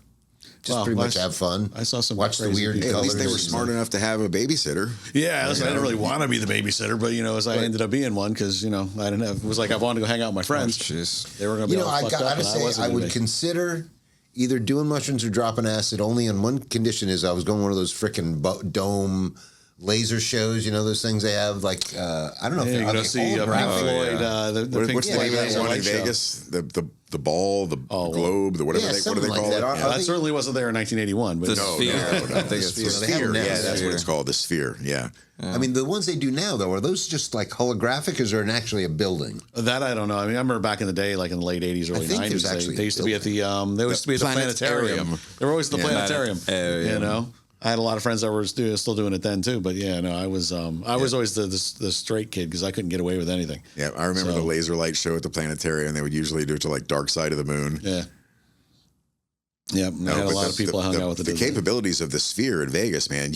I think that it's thing insane. is so cool. You might be able to hallucinate without actually taking any drugs. Yeah. Just Yeah. the sheer visual aspect. I'm of sure it. you can make a lot of people throw up. Well, it with has that the, thing if you it want has to. the tech where it You know? looks like the stuff's coming out and like Yeah, go over your head and stuff like that. it's, right? yeah, it's perfect. It's virtually quite a indistinguishable from project. reality. You know, there's some crazy stuff out there, man. But you know, I would have to say you guys have a lot more exciting stories than that. I was usually the guy helping getting you guys home when you were passed out in the middle of the street. Hey man, You know what I mean? wish there were a few times that I wished we'd had somebody like you. So kudos to you. I'm glad you kept your friends alive. Well, listen, I didn't. Like I said, I would rather been having fun with them, but it was Yeah. like I would have to pay for it when I got home later. So I was like, yeah, no, I'm not doing anything to get my ass into trouble. So I was already in enough Yeah, I trouble was. to begin with. By the time I was a teenager, I really, other than like the actual police, I really wasn't accountable to anybody. I could kind of do what I wanted to. My mom didn't really enforce any sorts of rules Yeah, whatsoever. yeah, we were feral. We were feral. Oh no, I had all told me what kinds to of do. rules, man. I wasn't allowed to do anything. So, you know. But then again, I got to say, when I was in high school and a teenager, I really didn't do any drugs then. I was actually at that point I was drunk. I was drinking my ass off. I wasn't drinking. didn't- I actually didn't even really dabble in alcohol until I was 18 or 19. Dude, but I did I- smoke a lot of weed from the age I of 14 vividly on. remember the first time I got drunk at 13 years old. I drank almost a whole bottle of Tia Maria. Ooh. Exactly. Oh. Well, you guys also dude. apparently you all lived in the same place for a long time. I'm assuming. In town, yeah. Yeah, you lived in the same town for a long time. Yeah. We moved like every year or two, so it was like I was always the new kid. So yeah, it wasn't. Why'd you move so much? Your dad and My stepfather was a piece of shit. No, it was locally, but like we would live in Oh, so you his didn't house move for a very year or far, two, okay. and then we would move, and I was always changing schools all the time. Oh, right. So I was That would always suck. the new kid. We did that too, but my mom was smart enough to use my grandmother's address. So I basically, Always at went least to I the didn't same get my school. school disrupted because I mean, sometimes it was further to get to school, you know what I mean? But because I wasn't in the right district or whatever, but at least I didn't get disrupted. And so I could maintain friendships and stuff. Listen, we lived in Las Vegas for 2 years, and I went to 3 different middle schools. Oh, in Jesus. 2 years. Jeez. And there's only 2 years of middle school. How'd you manage? Yeah, that's How what I'm did you saying. even learn anything doing like that? Dude, that was my life growing up, man. We moved there in 81. That's awful. And so basically everybody followed my grandfather on my mother's side. So in 72, my mother's entire side of the family moved down from New York. So I was born in New York, but I grew up down here. Then that's when my grandfather retired, right? So then my grandfather retired again 10 years later and decided to move to Las Vegas. So my mother's entire side of the family all moved to Las Vegas. So when we first moved to Las Vegas, they rented this house. Did you say you retired again? Well, he and his brothers owned a meat shipping company in New York. So I've kind of figured this out as time has gone on, that there was a big migration of Italian families out of New York in the early 70s. And as I've talked to more people that kind of grew up in Florida that were from the Northeast or lived in Italian neighborhoods, a lot of them moved down from New York after The Godfather came out, because there was a bad connotation on Italian people, and you had a lot of the made guys that were a problem. So a lot of families that were tired of dealing with that, they moved out of New York and moved to other places. I've met like 10 different people that are around our age. They're like, yeah, we moved out of New York in the early 70s because after The Godfather came out, there's a lot of negative things on Italian families. And So you're Italian? yeah, my mother is. My mother's side of the family is. So they all moved out. So, and that's why I don't have an Italian name. I think he's Italian too. Are you Italian too? We're all Italian. Oh, no, I'm Portuguese. So what? So, but I've met people that they all kind of moved around that same time period, 71, 72, 73, all left New York because of that, right? And I didn't really realize that till recently from, talking to people. Yeah, that's the first I'd heard of that. That's interesting. So that's why my brother and I don't have Italian first names because my mother didn't want us involved. Didn't want us to have like, I would all watch this stuff The going on. Godfather and go, fuck yeah, I'm Italian, No, man. so I wonder if Don't fuck the with me. movie Scarface had a similar With the effect Cubans, on the they Cubans. embraced that. Yeah, and yeah, they were full yeah. on in. It was got to be probably Someone was the black, worst nice. performance of all time. It's Right, just like, that. there was It's so no fake and over the Hispanic top. actor they He could has get one for that's I like worse. that. Not by much. Yeah, no. So we moved down from that. So when they sold their company, they had a meat shipping company where they delivered to restaurants and stuff in the city. So they sold it and they moved down here. He and his brothers all sold it. So then he worked at Sears for 10 years and then retired and decided he was going to move to Las Vegas. So my whole family followed him to Las Vegas. So when we got there, they had rented these 2 houses and it was like maybe a mile or 2 from the strip, like right down whatever Las Vegas Boulevard was there. And there were 2 houses that backed up to one another with a pool in between. So we were all going to live in. It was like a 2-acre ranch. We were all going to live there. And we moved out. That lasted for about 4 months before they all wanted to kill one another. So we all moved, and my mother and my stepfather got a place, and my grandparents got a place over here. My uncle went over here. So then we moved, and my stepfather rented a place for a year. And when the lease was up, he rented another place for the year. So I went to the first school for like a month or 2.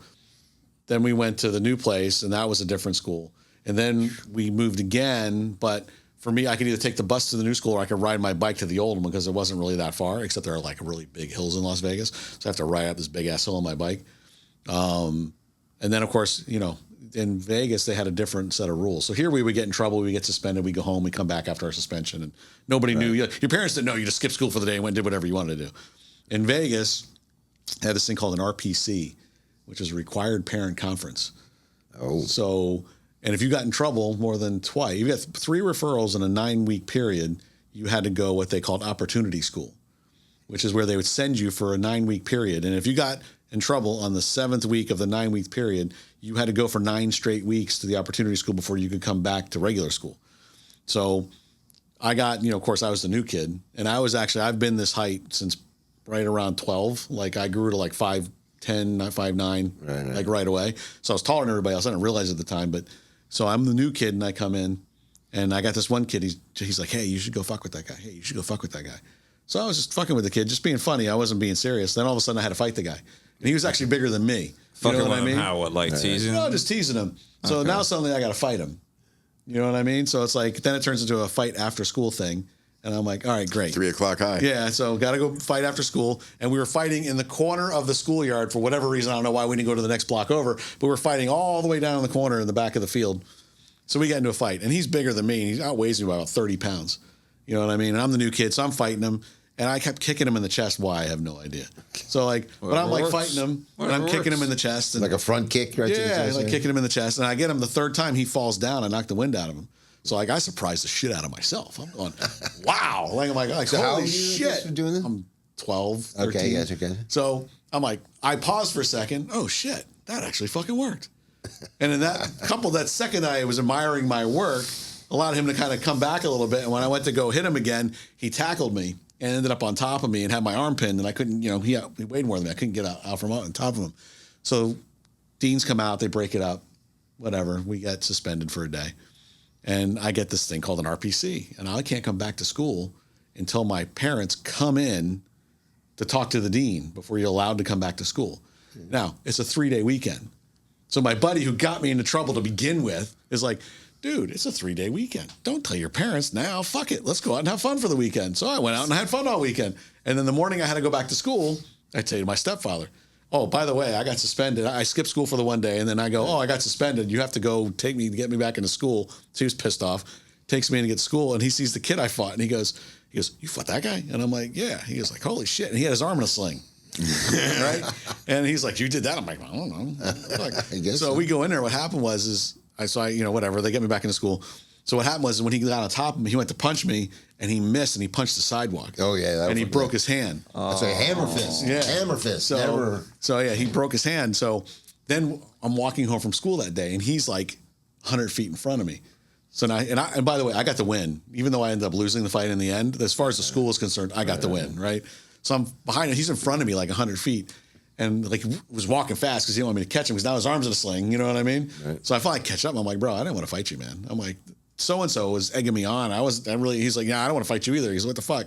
So anyway, so I got in trouble with that. Then I got in trouble because I brought nunchucks to school, right? Well, Well, they were real nunchucks. No, they were and I actually didn't want to bring them to school. The same kid was like, dude, bring your nunchucks to school to show me how to use them. And I'm like, well, I'll bring them, but you got to carry them all day. I'm not holding on to them.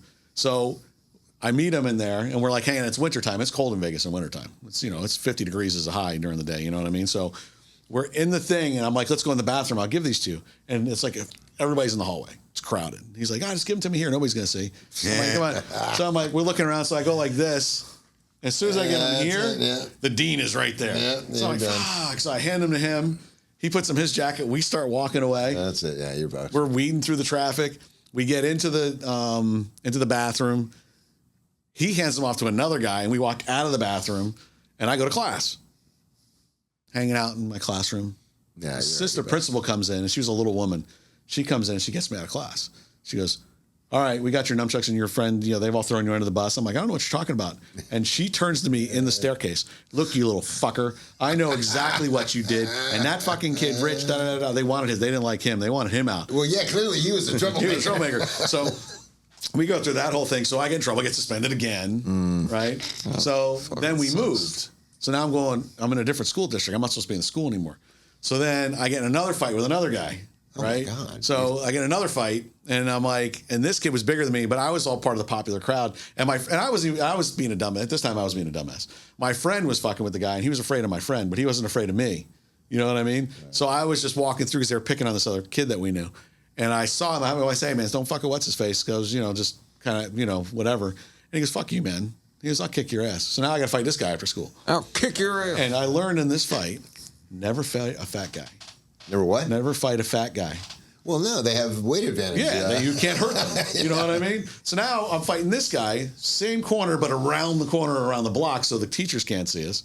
So now the last fight I got into, I kept kicking the guy in the chest, and I won, right? So I'm trying to kick this guy in the chest, and he just keeps grabbing my foot and beating the shit out of me. Or bounces off his belly. He's beating the crap out of me. Thing. You're not kicking him in the chest, you're kicking him in the tit, and it's not having the same effect. I'm not kicking him.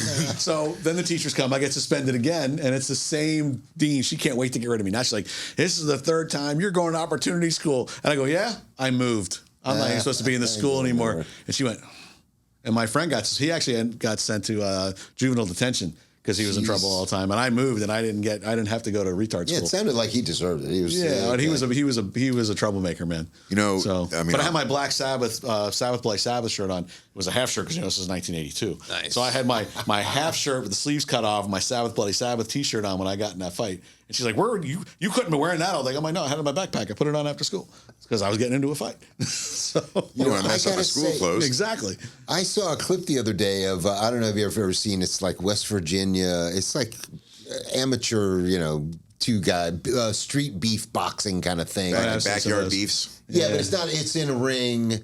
It's got this one guy. It's got commentators. But anyway, this one guy's in there, and people don't really how to fight.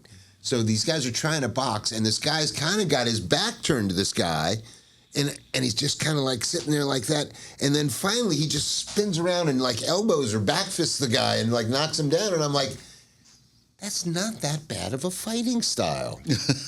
I mean, the guy was punching the guy the whole time. His back was turned, but it wasn't hurting him. I mean, if you think about it, if you got your back to turn somebody, unless they got a knife or something, they can't. It depends if really the guy's got any skill on it. I mean, they can grapple. Yeah. That's the problem, is you're giving up your back for the grapple. Right. But if it was just purely a boxing or striking, I don't want to get punched in the back of the head. No, listen, I'd rather get punched in the back of the head than the front of the face. It's painless. This works. Back of the head there's nothing that can hurt you. Yeah, I've gotten my buddy who's what they call those rabbit punches, isn't that why they're illegal? Yeah, the only reason they're illegal is they will fuck up your equilibrium and make you dizzy. But getting hit in the back of the head does not hurt at all. There's the least amount of nerve endings on the back of your head than anywhere else in your body. Matter of fact, when I used to get way into racquetball, getting hit by a racquetball when people know how to hit it is fucking painful. I enjoy racquetball, actually. Right. But back of the head, no problem. Hit me in the back of the head with a racquetball all you want. Don't hurt a bit. But I'm telling you, you could get hit with a baseball bat in the back of the head, and it doesn't hurt. It'll make you dizzy. Any of you guys ever get actual corporal punishment in school? Yep. I had that a couple of times. I don't think they do that anymore. Shit, my hand raised like a goddamn Hitler salute. Would you get the hand whack? 3 days or three? Yeah.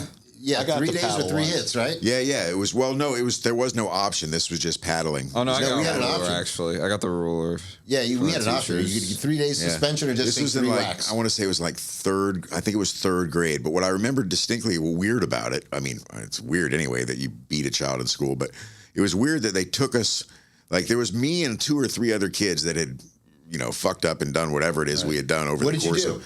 I went outside the school to get something off of a tree. I went through a hole in the fence of the recess yard just to grab something, and again, so I left school grounds for just a second. Yeah, I didn't do that's anything. worth corporal punishment. Yeah, exactly. I didn't strike. I didn't get in a fight with anybody, anything like that.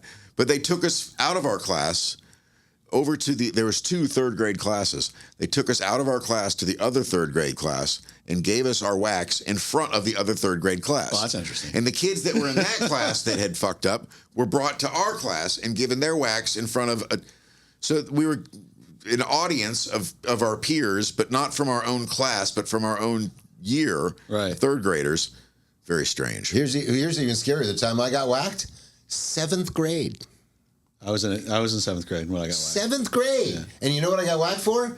Literally, we were playing pinch and pennies. Oh, I got whacked in 7th grade too. Gambling. I can tell you how I got mine. Mine was a little weirder than that, but yeah.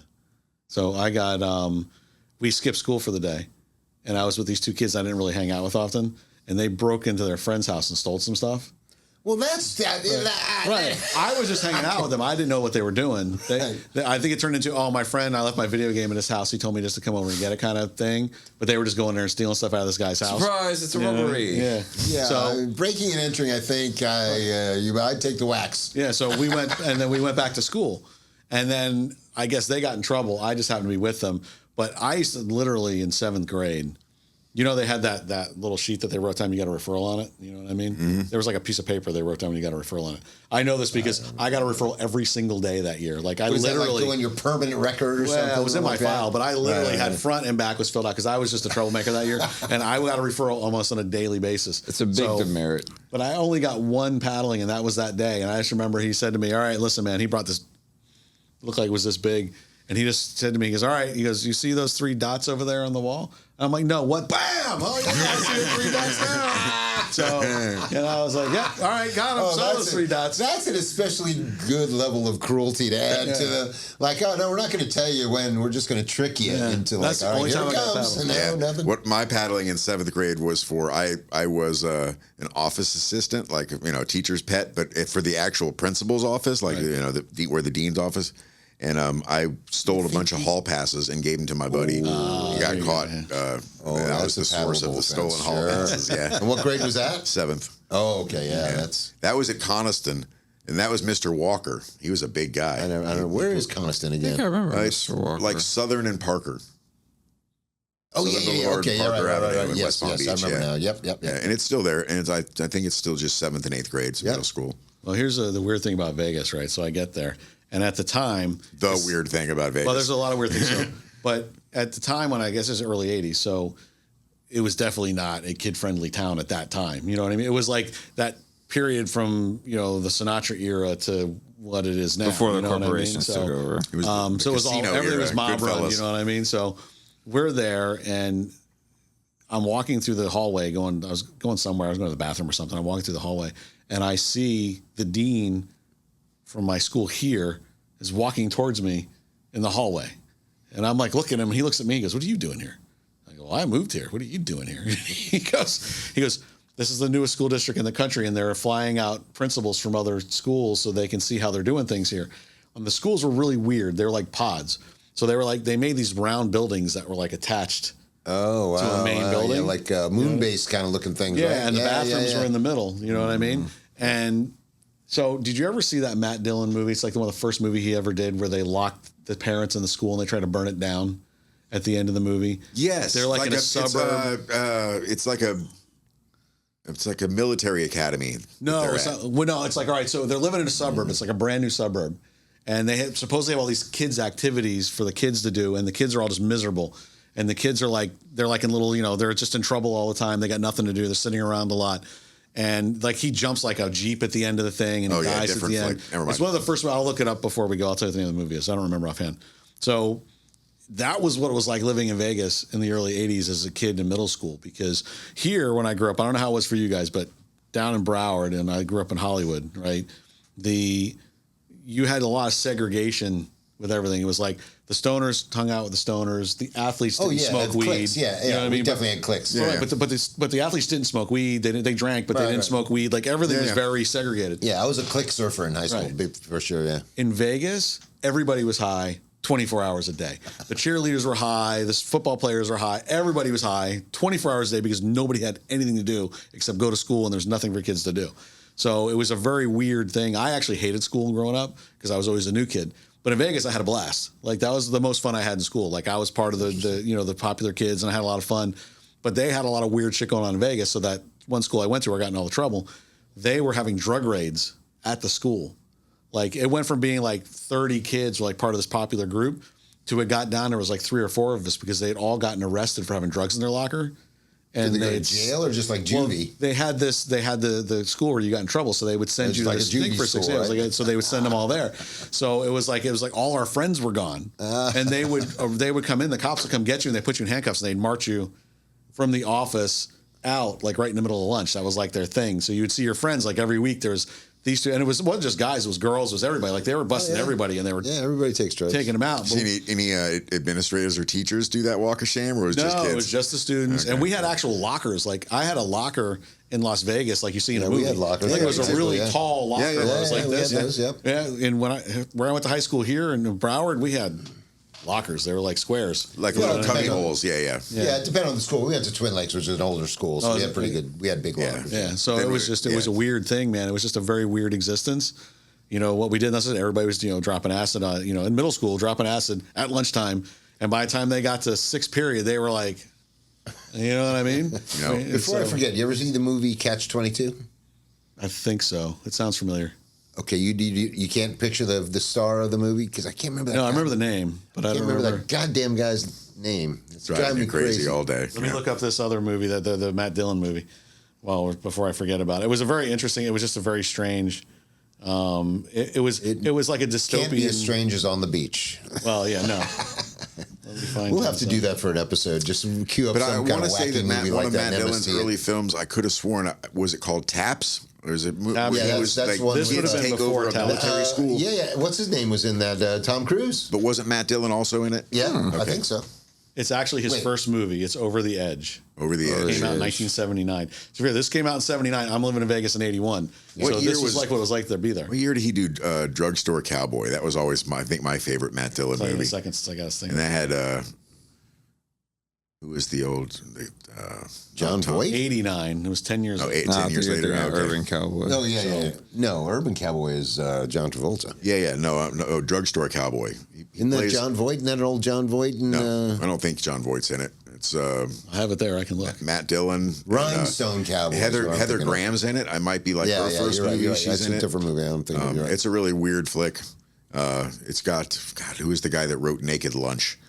I don't know. William S. Burroughs. William S. Burroughs plays a junkie priest in that movie. It's a very, very strange role. Okay. Good flick. I don't even know who the hell that is. I mean, I know the name.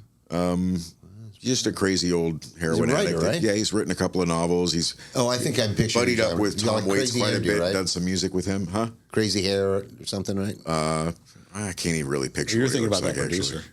Who? The producer that killed a bunch of chicks in his place. Who knows who I'm thinking of? That had the crazy hair. I think that's who he's thinking about. There was like a producer that like killed some girl and then went to prison for it. Spectre? Yeah, Spectre. Yeah, Phil Spector. God, that's a whole. Speaking of Kanye, Speaking of crazy, we talked about Kanye a few episodes ago. A little bit. That guy, whew, buddy. Yeah, well, that was when you He's- brought up the whole lack of shame nowadays. Yeah, how could you possibly admit to something like that in an album, on a song, and everybody like, yeah, that's a great track, we love it. Like, He's Oh, did he definitely- say it on a song? I thought he just came out and said it. no, it's the lyrics to a song. Oh, Is it no not? shit. Oh, I didn't know that. He's definitely bipolar. He's full on Oh, yeah, bipolar. he's- He's bipolar. Well, he's hitting the gas pretty hard as well. Oh, is he? So his brain is getting more holes in it. We had a girl in high school that was older than us. She was like 3 or 4 years older than us. That was part of like a group of people I hung out with. And she was really beautiful. Like, and she looked like Victoria Principal. You know what I mean? And this is late '80s, so you know what I mean. So she looked like Victoria Principal, and she was really hot. But she was always a little bit heavy. You know what I mean? So I think I was probably a senior, and my brother's a couple years younger than me, so he was a sophomore. And she started coming and hanging out over at the house all the time, and she was hanging out with my brother, and he was kind of messing around with her a little bit. And she started getting really thin, and she was working out, and she had lost a bunch of weight, and she went from being like hot but a little chunky to being like super hot. You know what I mean? And then the makeup started getting a little weird, and then a little weirder, and a little weirder, and then it started getting very clown-like, and it was like, you know what I mean? Because she was bipolar, and she didn't like taking the meds because they made her lethargic and they made her heavy. So every once in a while, she stopped taking the meds. So she turned into a hot mess. She would turn away, and she would run, but she would start running like she was a runner. So she'd run and run and run. She would get super skinny, and all of a sudden her body was like a 10, and she was like super hot. But then she would start getting a little weird and a little weirder and a little weirder. Well, you can't And get then- too skinny. I know some chicks that are like, Yeah. look, you need to eat a cheeseburger or something. Well, here's what she would do. This is down in Pembroke Pines. So she was, I was 17, so she was 20-ish, 21. And she would go to the local pubs when she was in like full blown like crazy because she'd been off her meds for a while. And she'd go pick up guys at the bar and go home with them. And then the next morning freak out and scream rape. Oh, Right. lovely. So she did it like twice. Like the one time she did it and they went, and here's the pretty little girl who says she got raped, and the cops went and picked the guy up. This is 1989, 1980. It's probably 87. Went and picked the guy up, beat the living shit out of the guy and arrested him. Then she started dating one of the cops after that. Oh, well, that's a toxic relationship. And then somebody's going to get killed Right. in that relationship. And then she did it to him, and that's when they figured out that she was having a medical issue. But this other guy got the shit beat out of him, like a whole bunch. I mean, terrible stuff happened to people, and then they finally figured out what it was, man. So you got to be real careful with that shit. It's just, I just remember she was Well, hanging out with I my mean- brother, and you just all of a sudden you're like, what the fuck happened to you? Like, you look mean, like, here's What the is the thing. axiom? Don't stick your dick in crazy. don't stick your dick in crazy, man. That's But, that's the first lesson. But the other thing is, even if the guy had raped the chick, that don't give the cops the right to beat him up. But yours is the 80s. Yeah, exactly. And Nah, I'd this say that's isn't now. justified. This is back in the day where you could do stuff I'd like say that, and that's you weren't going to definitely get, justified. I mean, mean? there's got to be some due process, then beat him up. Absolutely. Right. But, Yeah, this if he's is- convicted, They'll take care of him in take prison. him Just tell around them, back. that guy's a rapist. They'll take care this of is it. like 1986. You know what I mean? So it was a little different time back then. You know what I mean? So yeah, you just I gotta- remember. Yeah, it was a different time. You get in all kinds of trouble back I'm a then. big fan of due process, though. Once you listen, figure we out know. he's definitely a rapist, then beat the shit out of him all you want. Just make sure, Yeah, no, it's just you see you get around crazy people. You've seen crazy people, and you can usually see it. It's in their eyes that there's something Yeah. a little off there. I've been around enough crazy people to go, oh no, I'm out. I gotta go. Don't want to be around that motherfucker. You know what I mean? Well, and that gets back to our, like we had a little discussion once, I remember, on the way to a gig about the legalization of drugs. Right. And you were against, and I was for, like, just fucking legalize all of it. And you were against it. That's... Look at Seattle. What's that? Look at Seattle and San Francisco. Say again? Look at Seattle and San Francisco. They legalized everything. It's a Yeah, big well, mess. but That was that's- my argument. Well, that's the thing is they didn't just legalize drugs; they legalized crime. I'm not saying legalize crime. I'm just saying legalize drugs. Right. When they Absolutely. legalize I mean, crime. Portugal didn't have the same Well, problem kind that of they had stopped in prosecuting, Seattle and Portland. shoplifting because they and stuff approached like it that. differently, and they Francisco? also didn't legalize the think so, crime yeah, aspect didn't of they? it and let people They just did do it No, out in the I'm streets. asking, Right. like, But during that I think they conversation, did. that's what it was like. You Well, could look at Seattle. And, shoplift up to like if we're going to do it here, $900 we're going to do it like and Seattle and they San they Francisco. make- We're not going to do it like Portugal. Yeah, I mean, no, They because we're never going to concessions spend the to money that on the a lot. infrastructure What's that? to They make actually help concessions to them. that a Yeah, lot. of course places, not. though. Like, Hey, look, it's I don't the, care because if you're stealing from Walmart or Eckerd's or Walgreens, I don't give a shit. Steal all you want. I don't give a fuck. Don't steal from the mom and pop stores, but no, they just stopped enforcing any laws. Yeah. I just say just stop. Look, That the, can't be the right. drugs should be legal. Look, Yeah, but here's do the thing, the drugs most in of your the people house, that are- man, not in the middle of the street. What's that? I mean, yeah, at your house, though, not in the middle of the street. Yeah, no, you're not allowed to do it. You can't go out and get drunk out in the middle of the street either, and that's perfectly legal. Well, that's the thing. Yeah, see, I agree with that. So if you want to legalize it and enforce it like you do with alcohol, yes, I got no issue with that. Like I wish they would do that with weed right now. Here's the thing. Here's the thing. Here's my whole thing. Whether it be drug crimes or any other crime, show me the victim. Show me the victim. If there's no victim, there's no fucking crime. And that's that opens up a whole other debate about Like, I think they should not get rid of, but stop enforcing so many of the traffic laws. All right, sure, speeding's illegal. But if you get away with it, nobody gets hurt. No blood, no foul. Yeah. Now, if you speed, you get an accident, you kill a family of 5, you go to jail for a very long time. Yeah, but that's a revenue thing. They're giving you tickets and stuff. Well, I don't care about the revenue aspect, but I'm just saying, as far as justice of, look, if there's a victim, throw the book at him. Yeah, no, throw the fucking book at him. I'm all for the rule of law, as long as the laws are fair. Listen, I don't have an issue. If you want to do drugs in your house, I don't care. You know what I mean? I'm with you. I'm with you there. I would agree with you more than now. They can't even stop anybody from doing that anyway, so it's doesn't really non-issue. My issue would be, and I was probably irritated at the time, is because I don't smoke weed. I've known you. I don't care if you smoke weed. It doesn't bother me. You know of course. I mean? Unless I ride with you to Daytona and back and my car smells like weed for a fucking week. Well, that's another story. But, I don't care that you smoke weed. I'm your friend. I can't drive to Daytona and back without smoking weed. Well, no, but you didn't smoke weed in my car. It just smelled like weed in the car. That's true. You know what I mean? So I don't have an issue with that either. I was probably really irritated because Buc-ee's. I don't smoke weed. I don't like the smell of weed. So it's like, but when I was living east, it was like you couldn't get away from it. Yeah, but I mean, come on, the smell of weed, how bad is it really? When you don't smoke weed, it sucks. You smoke weed, so it doesn't bother you. It's not like you're at the dump or at a dumpster or anything. It's not to a lot of people. I would say the opposite. Here's what I would say is that if out on the streets, if I'm out in public and it's legal to smoke weed in public, there's nothing I can do about that, right? But here's the thing. I can't stand on the street corner and drink a beer. Well, you can. You can, but you can get in trouble for it. No, you can stand in Lake Worth and downtown and drink it depends on the city. It depends on where you are. Yeah. But it's really frowned. You're not really supposed to be able to drink, walk up and down the street. Now, the thing you can't do anywhere is get really drunk and be an idiot and start, causing victims. Right. That's my point. But here's the thing. What I'm saying is I can't. They don't really. Most places don't allow public drinking unless you're in a public drinking establishment, right? Like you can go to Savannah and you can take your drink with you from bar to bar. That's accurate. I think there's lots of places you can drink in public. It's usually a city ordinance thing, but yeah, you know what I mean. But if I'm standing on the corner drinking a beer, it's not really affecting anybody. You're standing on the corner smoking weed, it's affecting everybody within like a 100-yard radius. You know what I mean? Yeah, cigarettes too. I don't like cigarettes either. But what I was saying is that where I get pissed off is that when I was living in the condo, I couldn't open the windows of my fucking condo.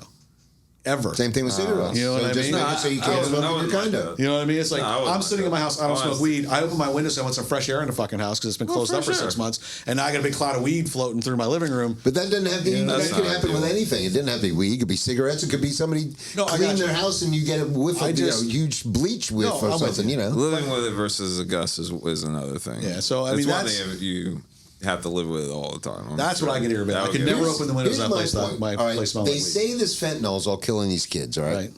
Where are the kids? That was a big jump. Okay, we're on. This is where I went last time we had this conversation too. So where are the kids getting the fentanyl? Well, they're getting it in a lot of different places. They're ordering stuff online. Let me ask you this. All right, we know where we're getting it. Right. Where are they not getting it from? Walgreens. Right. CVS. So but you still have to have a prescription for it. Yeah, well, I'm with you right now. You have to have a prescription for it. I got you. I understand. I don't even need your argument a prescription for it. Look, I have to get a prescription for the stupid Synthroid that I take because of my thyroid's gone. No, I've asked the pharmacist many times. I'm like, why does this even need a script? You can't get high on it. You can't kill yourself on it. He goes, oh, you could hurt yourself pretty bad if you took a whole bottle of them. And I'm like, you have Drano right over here on the shelf, right? I could drink that too. Yeah. Listen, I agree with your argument. You can poison yourself with water. Yeah. The dose makes the poison. The whole drug war is just which reminds me, money. You know who started the drug war, right? Nixon. Did he? Yep. I thought that came up in the Reagan administration. But it was Harry Anslinger or something like that. Who's that? That's somebody that convinced Nixon to do it. Oh, probably, yeah. No, I don't think it was his idea, but it was under him. He was just an idiot. And now they're saying that the Westgate, Watergate was a CIA setup. Oh, absolutely. Anytime you see something like that happen, it's always a CIA setup, man. It always is. I don't know why they wanted to. I forget. Oh, no, that's right. They said why they wanted to get rid of him. Something about he was going to expose something about the CIA operation. Right. That ended up killing Kennedy. Or no, Yeah. Was that it? It could have been a couple No, of they different things. killed Kennedy before, because that was before, right? Well, yeah, Kennedy was before. So Yeah, he was going to somehow had fucked up and was going to expose, because I guess all the Bay of Pig guys and Oswald were all paid out of the same bank account out of I'm Mexico. sure. Yeah. Anyway. That's a whole other story. But, that's another thing I wanted to talk about is if Oliver Stone doesn't make the movie RFK, do we even have this much interest in it? Yeah, I think you do, because he was probably the most beloved president of all time. I think it would have gone away. I think people would have forgot about it if he hadn't have made that movie. I don't think so. I don't think that generation. I don't know, man. The baby boomer generation of that generation, that was their guy, man. It is the invention of the term conspiracy theory, you know, right? Which that was their guy. Turned out to be a conspiracy. I mean, didn't they refer to it as Camelot? I mean, it was mystical from the beginning. I don't think that. Yeah. I think we would still be talking about it now. That particular subject, yes, I would think. I don't know, man. I think that raised, at the very least, raised a lot of awareness that, hey, a lot of this shit doesn't pass the smell test. No. Listen, but back to the drug thing real quick. I wouldn't have an issue with it. The one thing I have an issue with right now is, and I was hoping it was just a temporary thing because we just kind of semi-legal, but it's not legal, but it's whatever it is, right? Is the one thing that irritates me is that they did change it a long time ago. Maybe they'll change it in the future. There's no difference, and you're going to say there's a difference, but it's still a little bit of, it's still basically the same thing. You're not high. Is that you shouldn't be smoking while you're fucking driving, dude. I know you're going to take issue with that because you smoke while you drive. But here's the thing. You know what I mean? There used to be a day where we used to be able to drink beers and drive down the street too. You know what I mean? The thing is, that's a really good point. You know what I mean? That's a really fair You point. really shouldn't be driving. It's a different kind of inebriation. It is, but you're still inebriated. It's also different for different people. Yes. Smoking weed really impairs your motor skills. But Depends an on the person. alcoholic It's different would for say that different he people, doesn't too. think that the alcohol Well, impairs alcohol his definitely skills impairs too. your motor skills. But I agree with you, you and I shouldn't would be be able a to drive hypocrite on. not to. But I do also. And you shouldn't be able to do it at work. Yeah, you are a hypocrite because you what I mean? do it. But I agree that it should be the same that's standard different. as far Here's as the thing. using I've it never- while operating a Correct. You vehicle. If you're going to make it legal like Here's the thing, alcohol, right? it should be the same You got to standard. get pretty goddamn stoned to not pass a roadside sobriety test.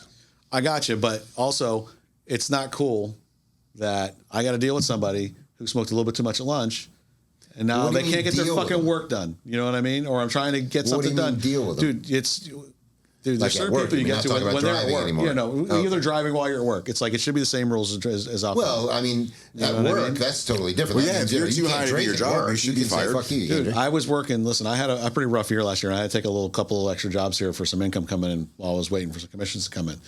Everybody in that fucking room was high, and the And so room that smelled like affected weed. your performance? No, but it's just I have to deal with somebody who's fucking high at work, and then the sucks guy when sitting you're next to not me, doing it. and the guy sitting next to you reeks of fucking weed.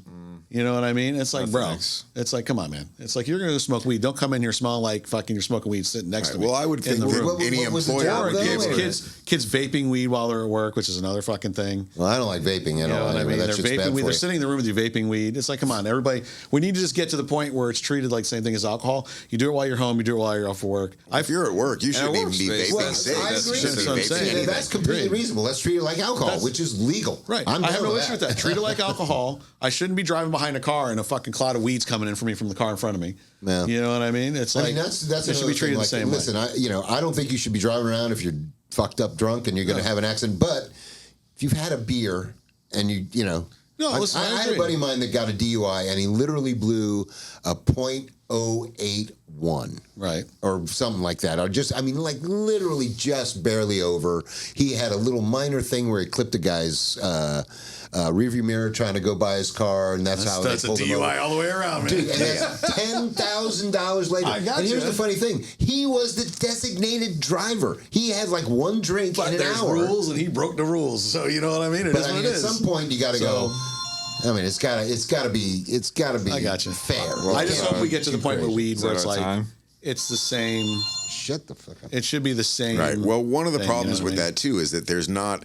All right, so we have the breathalyzer. The breathalyzer can measure the current amount of Yeah, there's alcohol no in your way to- body. yeah. There's no current way for an officer to test a human being to see how stoned are you? No, how much I'm with weed you. is in your system? When did you last do it? You know what I mean? Sobriety test. Stand and walk the Well, those, lines. yes, but there's no and- chemical indicator. right, There's right. no, mechanical device. I'm not saying that I have will a tell them. solution for it. I'm just saying it should be treated the same way. Like when I was, if you go drive around on the east side of town anyway, you'll see city workers.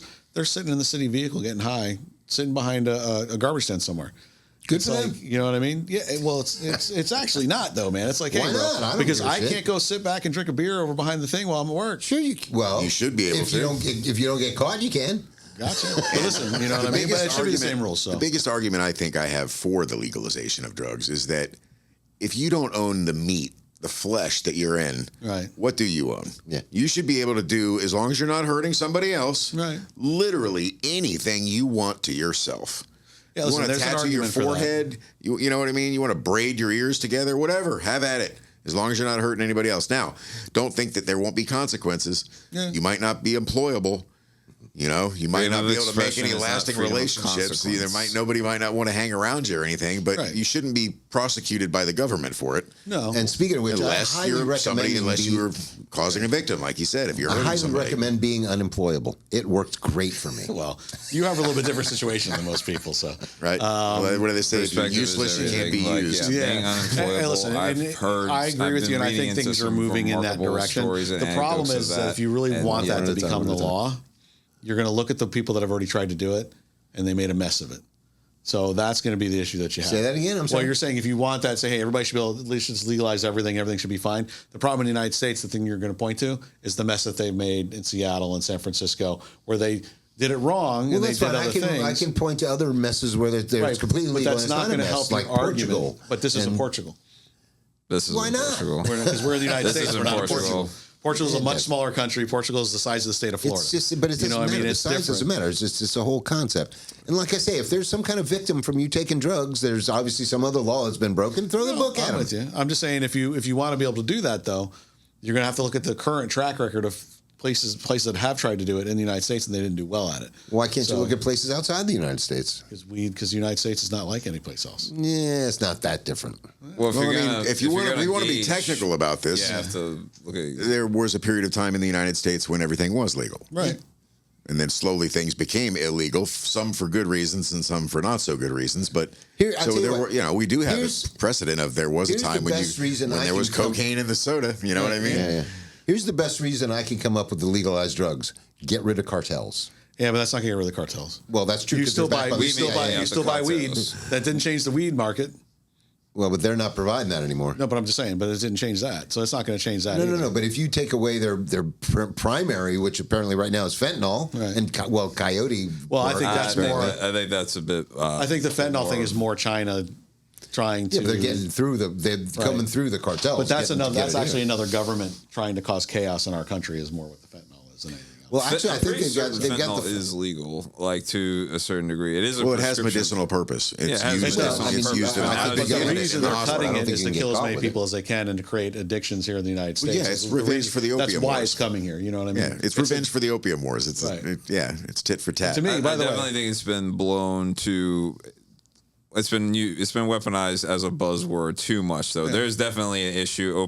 It's a part of the opioid crisis, but I mean, it's just one part of the opioid crisis. But just because it could be used as a nice buzz term, it's been used way too much when there's various more dangerous drugs coming across the border. It's just that one's one that we can instantly point to because a lot of people have a very familiar, and you've had college kids sense that have of died who didn't have a history and stuff that Yeah. kind of stuff.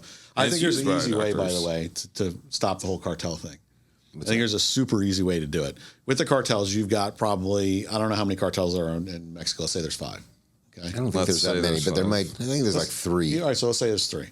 In those cartels, you've got how many people that are running those cartels that are super wealthy guys that haven't touched anything for 20 to 30 years personally anymore, right? They just run everything and they move the money around, right? So Well, you're talking guys about at the the guys top. at the CIA. I'm talking about the guys who run the actual. I'm talking about the really wealthy people That's the that CIA. actually run the cartels. Yes. Let's take the CIA out of it. Let's just talk with just the actual cartel people, the actual Bob drug in the dealers suburb themselves. who's retired. All right. So all I'm saying is this: is you take those. What is the one issue that those guys always have? It's getting their money legally, right, into the bank. Right. To be able to move the right, money, right? They have right. all this money. It's stacked up in rooms because they can't put it in the bank, right? You have a one-time moratorium. You sit down with those guys, the actual guys that run it, the actual wealthy guys, the first 2 or 3 levels of those guys. You sit them down in a meeting with the government and you go, okay, you've got 30 days to take as much of that cash and make it legal. We're not going to tax you for it.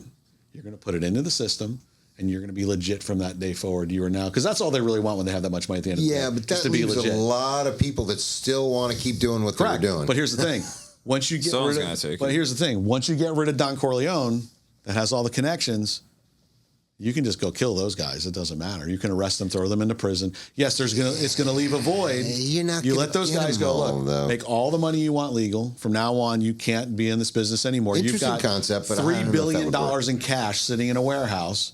You can now take that $3 billion in cash, make it legal. Be a lot cheaper run just to make it legally. legal. Right. But here's the thing. But you can do both because they're still going to make that and they're still going to make money because just because it's legal here doesn't mean it's legal everywhere else. But you let those guys become Well, legit. but they'll stop making our money. Right. Well, here's the thing though. Make them legit. You're now 100% legit. You tell us who you're going to make legit with you. They're now legit because that's where the Kennedys came from. Every All right, rich look, person in this country even came if from. I agree with stuff your like that, idea, right? there's no way you're selling that to a bunch of people like, fuck those criminals there, we're not getting that money. But here's the thing, but you're talking about the top guys who are actually running everything. Because then after that, then you can get together. Because the reason that they can't stop it in Mexico is because those guys have so much political Oh, power. yeah, they're all- they'll just kill they're who's all ever in their way. baked in with But if the you take the bribery and the powerful corruption, people yeah, out, yeah. and now you got the guys that are just on the street, it's easy to take care of the guys in the street. You just lock them up and kill them. My concern would be the power vacuum that that easy. would. I think power I vacuum, think someone the is power always vacuum going to that come would along to ensue fill from that that. spot. Yeah, There exactly. will Not be. only the power vacuum, I don't But think it's you the have And then political slowly portions become that the become next the problem. big rocket guys. launchers, man. Maybe. I think you They're could. not I that think you easy could to take curtail out. it. You can if you get together with them and you say, "Look, we're going to make a deal with you. Now you're legit. Take all your money, put it in the bank, and we're going to take all the I'm guys talking out about from the under you." street kill level you. guys with the rocket launchers. I think the guys at the top, they'd be like, all right, this is what we're doing. Right. And all right, so you're either Yeah, I on the don't know. board or not. Interesting the guys concept. on the I don't think it bottom would are work, going to though. think, okay, no, this is how I've been doing this for about 25 years of my Oh, life. shit, are we over I don't time? want to go We are. legit. I think those guys that really make that much money want to be legit. At the end All of the right. day, when they get older, they just want to be legit and their kids to be That's legit. just it. At the end of the That's day, me but there's multiple always that tiers. next generation of dreamers that That's have just been it. working underneath them that are not You about just to quit don't now. allow them to get that powerful like they did with the last ones. I That's the assume issue. Ethan is out there listening to us. Should we just keep going till you stop us, or?